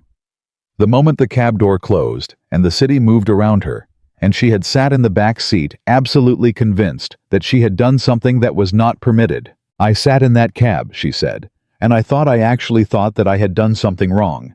Not him. Me. For leaving." She stopped. "It took me 2 years of therapy to fully understand that what I was feeling wasn't guilt. It was the residue of a system that had been designed to make me feel that my own exit was a violation." Luciano was quiet for a long moment. "The night I found you," he said, "on the sidewalk, when I saw your wrist." He stopped, started again. "I had not in a long time felt something that immediately, something that required no thought." "What did you feel?" "That this was not going to happen again," he said. "I didn't know you. I didn't know anything about you. But I knew that whatever had put those marks on you had been allowed to operate in silence, and that the silence was the thing that had enabled it, and that I wasn't—" He paused. "I wasn't going to be another person who looked away." She stood very still on the sidewalk. "Gianna looked away from herself," he said quietly. She absorbed the idea that what was happening to her was her own fault and her own problem, and that the people who should have helped her had more important things to be involved with. She made herself invisible. His voice stayed steady but barely. "I was one of those people, not the one who hurt her, but one of the ones who was too important to look." "Luciano, I know it's not the same," he said. "I know that that finding you on a sidewalk was not—" He exhaled. "It doesn't undo it. I know that." "No," she said. "But it's not nothing either." He was quiet. "Can I come over?" she said. The directness surprised even her. She had not planned to say it, but it came from the same place as everything else that day, the part of her that had stopped waiting for permission to want things. "Yes," he said without hesitation. She went. She walked into his apartment. She had not been here before. She had known his office and the hotel lobby and the coffee places, but not the actual private space where he lived, and it was quieter than she expected, and simpler than she expected, and she could see in the way it was arranged the same thing she saw in him. Careful contained everything in its purpose, nothing performative. He made tea. She sat at his kitchen table the way she had sat at hers when she had let him in. They talked for 3 hours. Not about Victor. Not about the meeting. Not about what came next. Not about Claudia or Catherine or the hospital record. They talked about Gianna. He told her in detail for the first time about the girl who had laughed too easily and trusted the wrong person and had been too ashamed to say so. About the years of him looking back and finding the moments where he could have seen it. About the work of forgiving himself that he was still doing slowly, imperfectly, without expectation of a finish line. Emily told him about the version of herself that had existed before Victor, the 22-year-old who had wanted to be a nurse since she was 8 years old and had worked 3 jobs to get through school and had believed with a completeness she later had to grieve that love was something you earned through usefulness. "I thought if I took good enough care of him," she said, "he would eventually take care of me." "That's not a character flaw," Luciano said. "That's what you were taught. I know that now." "Does knowing it fix it?" "No," she said. "But it changes how I look at myself when I'm in the middle of it." She turned her teacup in her hands. "Instead of thinking what's wrong with me, why do I keep doing this? I think, where did I learn this? And then I think about where I am now, which is not that place." He looked at her across the table. "You're extraordinary," he said, quietly, without decoration. She felt it. She let it in without immediately deflecting it, which was new. "Don't make me argue with you about that." "I wasn't making an argument. I was making an observation." "Same thing with you." He almost smiled. She almost smiled back. The hour had gotten late without them tracking it. She gathered her coat and her bag, and he walked her to the door, and they stood in the doorway of his apartment, with the city humming below. And she looked at him and thought about the first night and the bruises and the business card in the drawer, and all the incremental imperfect steps that had moved her from that sidewalk to this doorway. "I want to ask you something," she said. "Ask. The thing you said on the phone earlier, that you weren't going to be another person who looked away." She paused. "What did you mean by that specifically? Another person or another person from what?" He met her eyes. "From your life," he said. "All of it. Whatever came before and whatever comes next. I'm not interested in looking away from any part of it." She stood with this for a moment. "That's going to be complicated," she said. "I'm complicated. I know. I have rules and systems and a therapist and a full and independent life that I'm not going to restructure for anyone." "I would be alarmed if you did," he said. "And whatever this is between us, it has to be honest. All the way through. No management. No presentation. The actual thing." "Yes," he said. "That's the only version I'm interested in." She looked at him. She thought about what Dr. Walsh had said, make a plan for the scenario where the catch doesn't show up. She had made the plan. The plan was trust it. Slowly. Imperfectly. The way she had trusted everything good that had come into her life since she left, with both eyes open and her hands free and her own name clear in her mouth. "Okay," she said. "Okay," he said. She left. She walked home through the February night, and she did not feel cold, and she did not feel afraid, and she did not run through the catalog of threats, because the catalog was still there. Victor would make another move. The legal process would be long. Claudia's path was just beginning, but the catalog was not the whole of the landscape anymore. It was one part of it. There were other parts now. The coffee shop on Atlantic. The kitchen table with the takeout containers. The overlapping hands. The specific way he said her name when something surprised him, Emily, as if the word itself was something he was still discovering the full weight of. She got home. She unlocked the door. She put the kettle on, and she stood in her kitchen, and she thought about what Luciano had said in his office the week before. "What do you want?" Not what you want to avoid. What do you want? She had an answer now. She wanted to stay. In this apartment, in this neighborhood, in this job where she held dying people's hands because she couldn't tolerate them being alone. She wanted to stop spending all of her energy on the maintenance of survival and start spending some of it on the construction of something else. Something she didn't have a name for yet, But that felt like what came after survival. The thing on the other side of the wall. She wanted the alarm to keep losing authority over the decisions. She wanted to stop hiding her wrists. She put her arm on the counter sleeve pushed back, and she looked at the marks in the kitchen light, the ones that faded but never fully disappeared, the old geography of a life she had left. She had spent 3 years treating them as evidence against herself. Evidence of her stupidity, her insufficient self-protection, her failure to see sooner what she eventually saw. She looked at them differently now. Survivors had marks. That was part of what surviving meant, that you went through the thing and came out the other side carrying it. The marks were not evidence of what she had failed to prevent. They were evidence of what she had walked through and not been destroyed by. She pushed her sleeve back down. Not to hide it. Just because she was done looking. She sat at her kitchen table with her tea, and she was quiet, and for the first time in longer than she could trace. The quiet was not something she was managing. It was not the absence of noise she was afraid of breaking. It was simply quiet, and she was in it, and it was hers. Her phone buzzed. A text from Luciano. "You left your folder." She almost laughed. She had left the documentation folder, the one she had not needed to open the 3 years of careful record on his kitchen table. She typed back, "I'll get it tomorrow."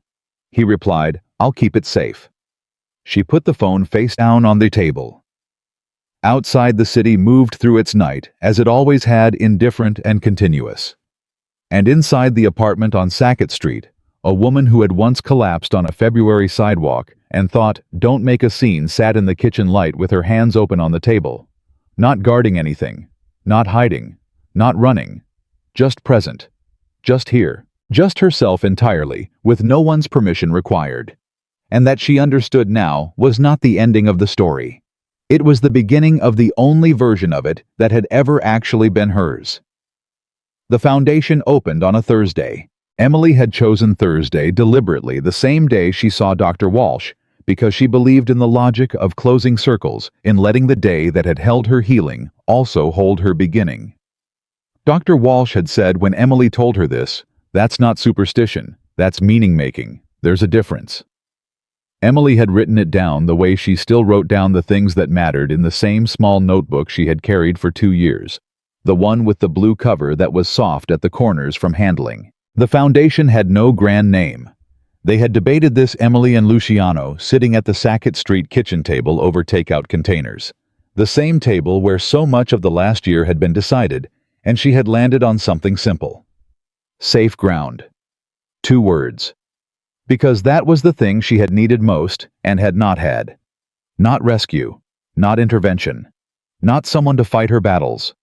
Just ground that was safe to stand on, while she figured out how to fight them herself. The space they had leased was a former community center in Carroll Gardens, 2 blocks from the coffee shop with the apple pie, which Emily took as a sign that the city had a sense of humor. It had rooms for private meetings, a resource library, partnerships with 3 attorneys, including Catherine, and a 24-hour line staffed by trained volunteers. It also had in the back hallway a small framed piece of cream cardstock that Emily had found in her dish towel drawer 3 months after that February night, and had kept for reasons she hadn't fully articulated to herself until now. The card that Luciano had left in her apartment. The card she had almost thrown away. She had framed it and put it on the wall because she wanted people who came through that hallway to understand something, that the smallest thing, a number, a card, a question, could be the hinge on which an entire life turned. That the reaching out did not have to be dramatic to be real. That sometimes all it took was leaving a door open and trusting someone to walk through it when they were ready. She was standing in that hallway, adjusting the frame by approximately 1 millimeter, when Luciano found her. "The room is full," he said from behind her. "How full?" "Standing room. Dennis is there. Catherine. Dr. Walsh. She said she doesn't usually attend client events, but this was a special circumstance." Emily turned around. She said that, those exact words. She looked at him. He was in a dark jacket, no tie, and he looked like a man who had been asked whether he was comfortable and had decided that the question was less important than showing up. He had learned over the last year to show up in ways that took up exactly the right amount of space present, without crowding there, without directing. She had watched him learn it in real time, and she understood that it had cost him something, because his nature was to solve things, and choosing not to solve things when you had the capacity was a discipline like any other. "How are you?" he asked. "Good nervous," she said. "Not bad nervous. There's a difference." "I know the difference now," he said. She looked at the framed card on the wall. "Do you ever think about that night?"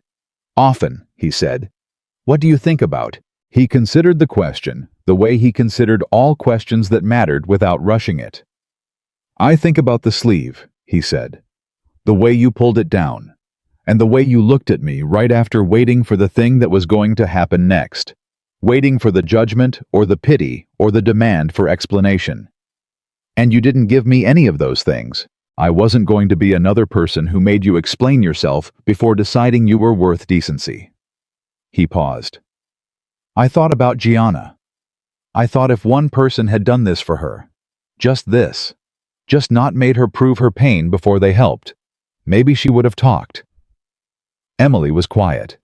She had heard him say her name many times now in many different contexts, and it never got lighter.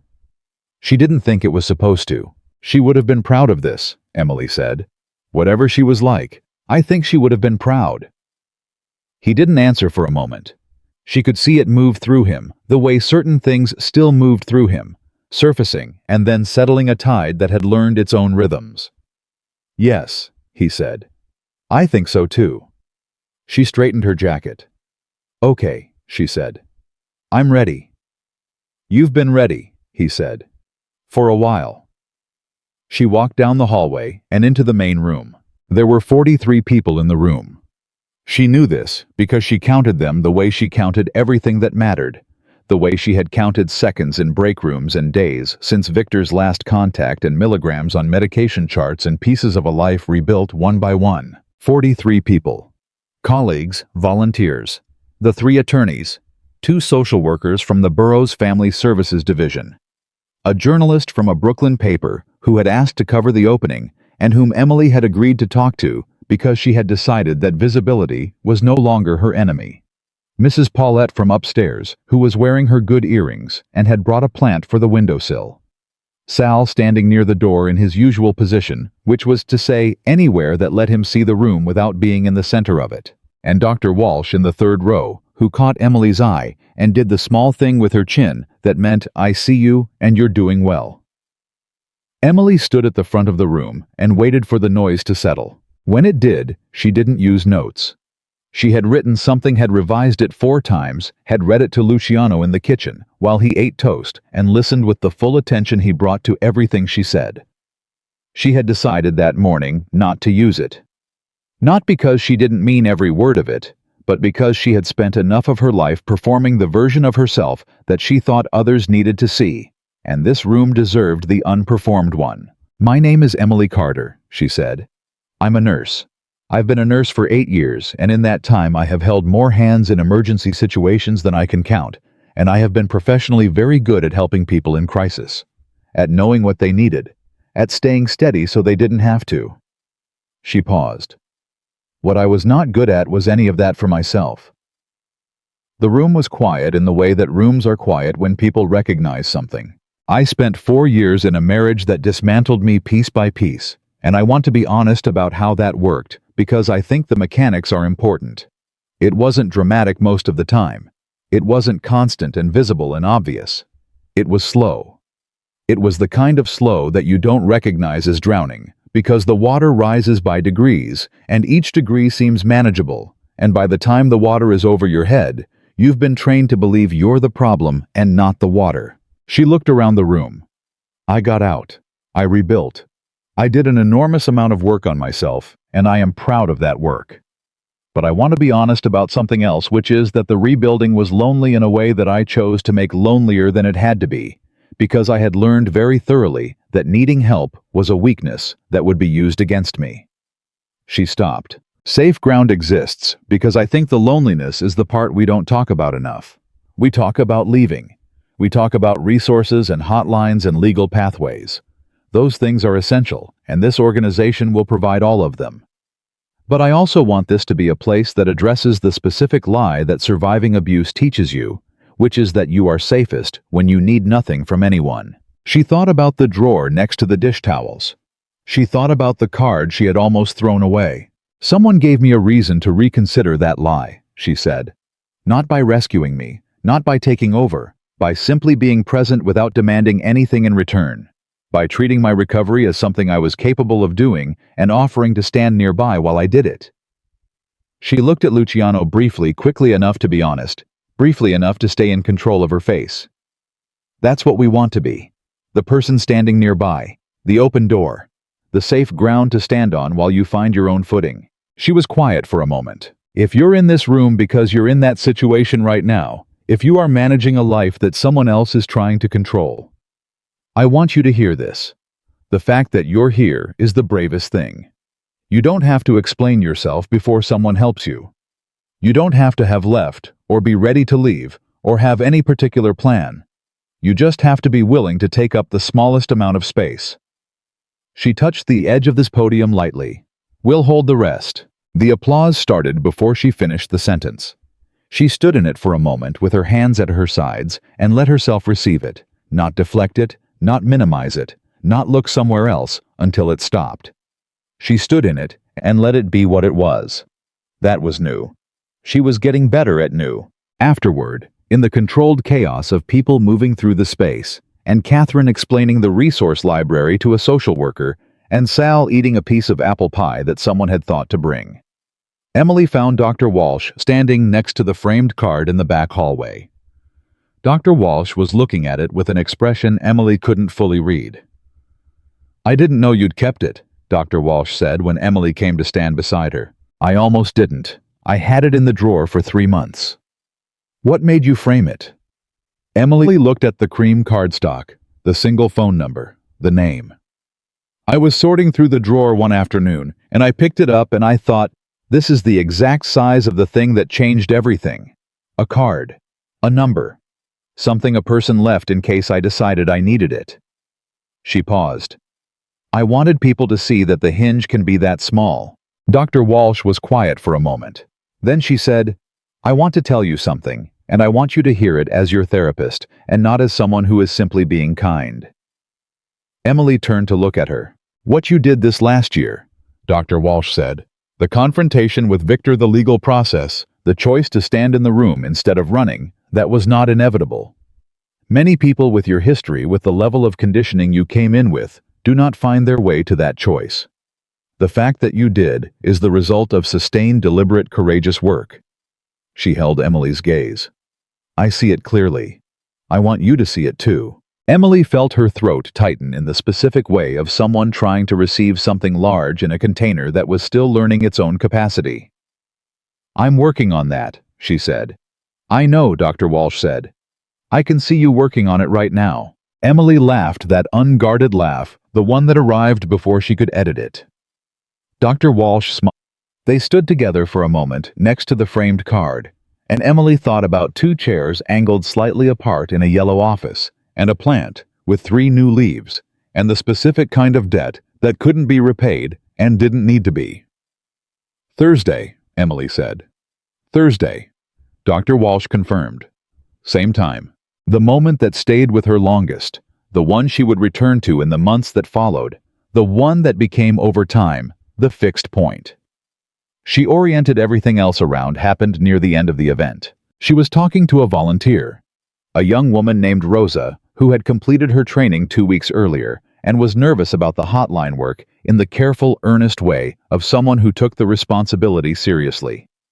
Emily was telling her something about the first call, about how the most important thing was to listen before you spoke, to let the person on the other end of the line feel that they were not being processed, not being routed to a protocol, but actually heard when she saw her from across the room. A young woman, mid-20s maybe, standing near the entrance with the particular posture of someone who had arrived somewhere and was not yet sure if they had the right to be there. Her arms were crossed over her chest, not hostilely, defensively, the way a person holds themselves when they are trying to take up less space. She was looking at the room with the expression Emily recognized because she had worn it herself in 100 different contexts. The expression that said, I need something, but I don't know if I'm allowed to need it here. Emily excused herself from Rosa. She walked across the room. Not quickly would feel like pursuit. At the pace of someone who was simply moving in that direction. She stopped about 3 feet away. Far enough to give the woman room. Close enough to be clear she had come over deliberately. "Hi," Emily said. The woman looked at her. Her eyes moved from Emily's face to the room and back. "I saw the article," the woman said. "In the Brooklyn paper. I almost didn't come. I'm glad you did." "I'm not sure I'm—" She stopped.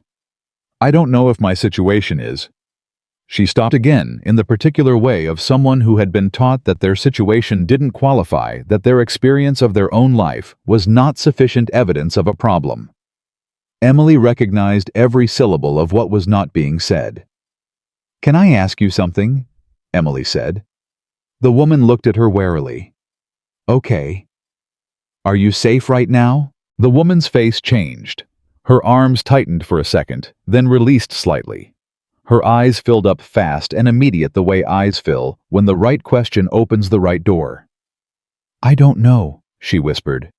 Emily said, "That's enough. That's exactly enough to be here." The woman's name was Marissa. She was 27 years old. She had been with her boyfriend for 2 years, and she had just recently started keeping track of her own behavior in a notebook.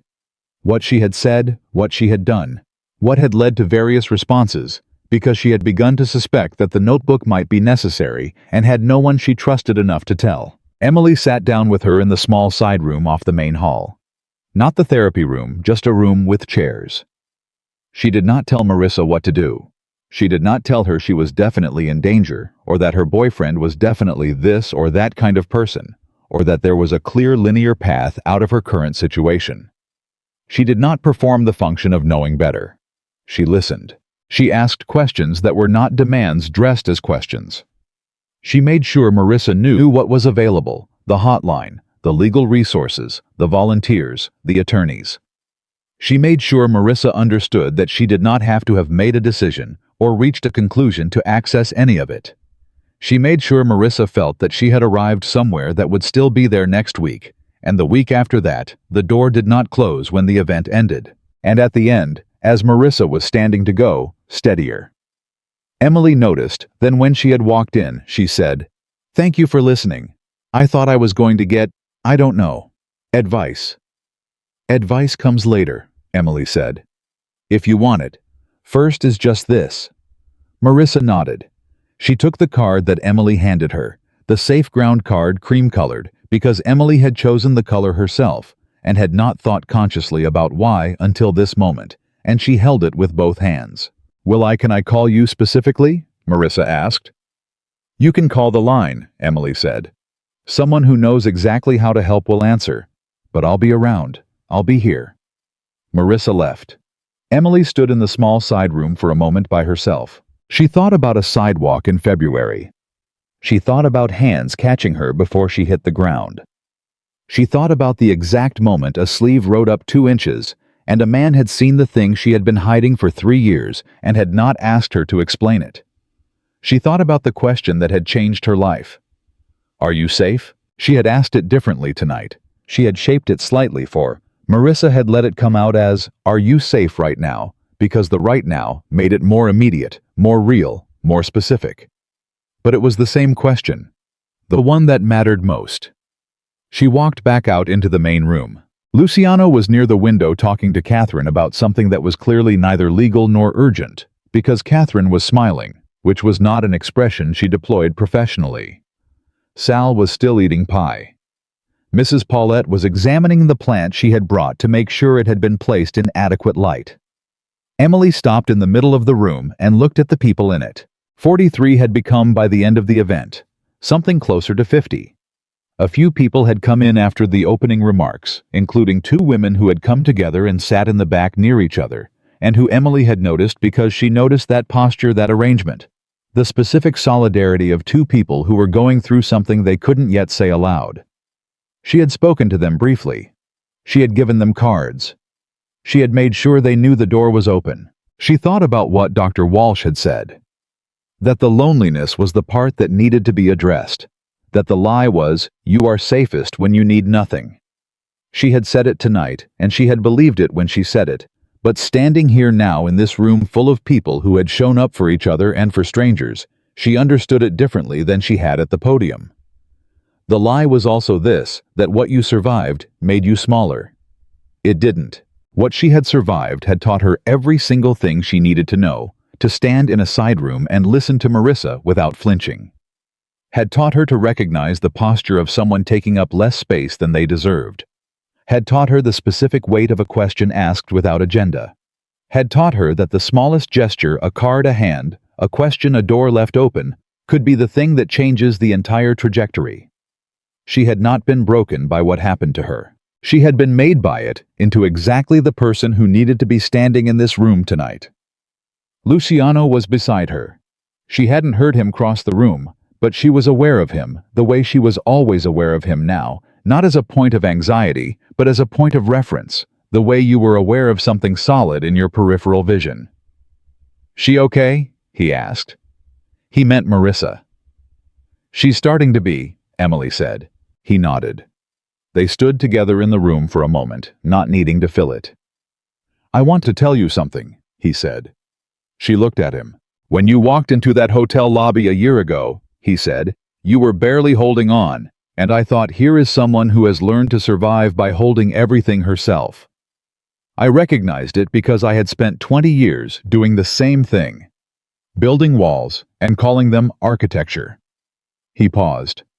"What you've done this year is not what I expected. I thought I was offering something to someone who needed it. I didn't understand that what you were going to do with it was build something I'd never thought to build myself." She looked at him. "You changed how I think about protection," he said.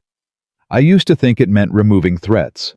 I understand now that the real version is what you said tonight, standing nearby, holding the door, trusting the person to do the thing themselves." "You were already learning that," she said. "Before me." "Slowly," he said. "You accelerated it." She thought about the kitchen table, the toast, the overlapping hands at the sink, the unlocked door, the conversation that had happened in every small space between the events of the last year, in coffee shops and in cars, and in the hallway of this building, and at the very beginning on a frozen sidewalk, when her body had decided it was done, and gravity had introduced her to a man who asked the right question at exactly the right time. She said, "I wrote something, for tonight. I didn't use it, but I wrote it." "I know. I heard it when you read it in the kitchen." "There was a line I cut," she said. "I cut it because I thought it was too personal for the room." She paused. "It was about you." He was quiet. "I wrote that the thing that allowed me to start trusting again was not dramatic," she said. "It wasn't a grand gesture or a rescue or someone fighting my battles. It was a man who caught me when I fell, and then stepped back and let me get up by myself and stayed close enough that if I needed him, I knew where he was." She looked at him directly. "I want to say it to you, since I didn't say it in the room." Luciano Moretti was not a man who showed everything he felt, and Emily knew this, and she had stopped needing him to. But she saw it now, in the way his jaw shifted slightly, in the stillness that came over him, like a tide going out, in the thing that happened in his eyes, that had no name, but was unmistakable. "Thank you," he said, and meant it in the full weight of the word. "Thank you," she said back, and meant it the same way. They stood together in the room that she had built from everything she had survived, surrounded by the people who had come to help and be helped, and to hold space for the truth that no one had to carry everything alone, and Emily Carter felt something she had not felt in so long that she had wondered in her hardest moments if it was gone for good. She felt without qualification that she was exactly where she was supposed to be. 6 months later, the Safe Ground hotline received its 300th call. Emily was on shift when the volunteer Rosa, who had turned out to be exceptional at this work patient, and clear and unflinching in the specific way the work required, flagged the milestone. They marked it the way Emily marked all the milestones she was learning to mark, simply without ceremony, by acknowledging it. Marissa had come back, not in crisis, back to volunteer. She had spent 3 months working through her situation, had made the decisions that only she could make about her own life, and had walked through the door of the organization 3 weeks ago and asked what she could do. She was on the phones 2 nights a week, and Emily thought already one of the best listeners on the team because she knew exactly what was on the other end of the silence. The board complaint against Emily at the hospital had been formally dismissed 7 months ago after Catherine's documentation of Victor's coercion had been submitted to the hospital's legal counsel, and the board connection had been quietly investigated and found embarrassing enough that 3 people had apologized to Emily directly. Patricia Lowe had called her into the office, the same chair, and said with the careful language of someone reading from a document they had not written themselves that the complaint had been found to have no merit, and Emily's record remained exemplary. Emily had said, "Thank you, Patricia," and gone back to her patients. Victor had not contacted her since the meeting in Catherine's office, the meeting where Emily had sat across a conference table from the man who had spent 4 years dismantling her, and had said clearly and completely every single thing she had swallowed. She had not shouted. She had not performed.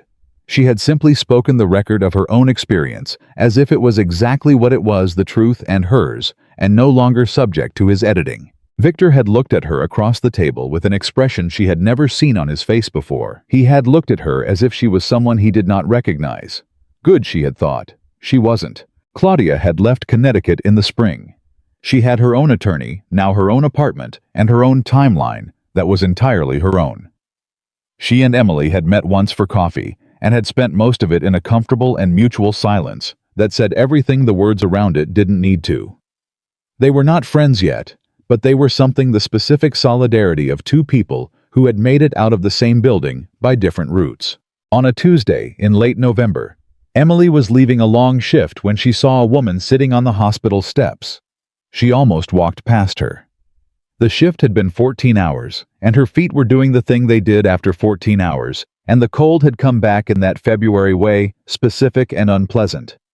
But she saw the posture, arms crossed over the chest, shoulders pulled in, taking up as little space as possible.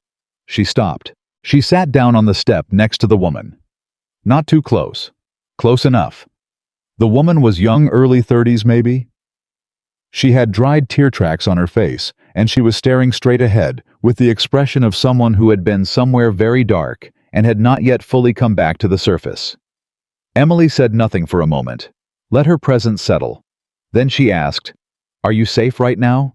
The woman turned her head slowly, looked at Emily with an expression that moved through confusion and something broken, and then landed finally on the thing that preceded every true beginning. She looked like someone who had just heard a door open. "I don't know," she said.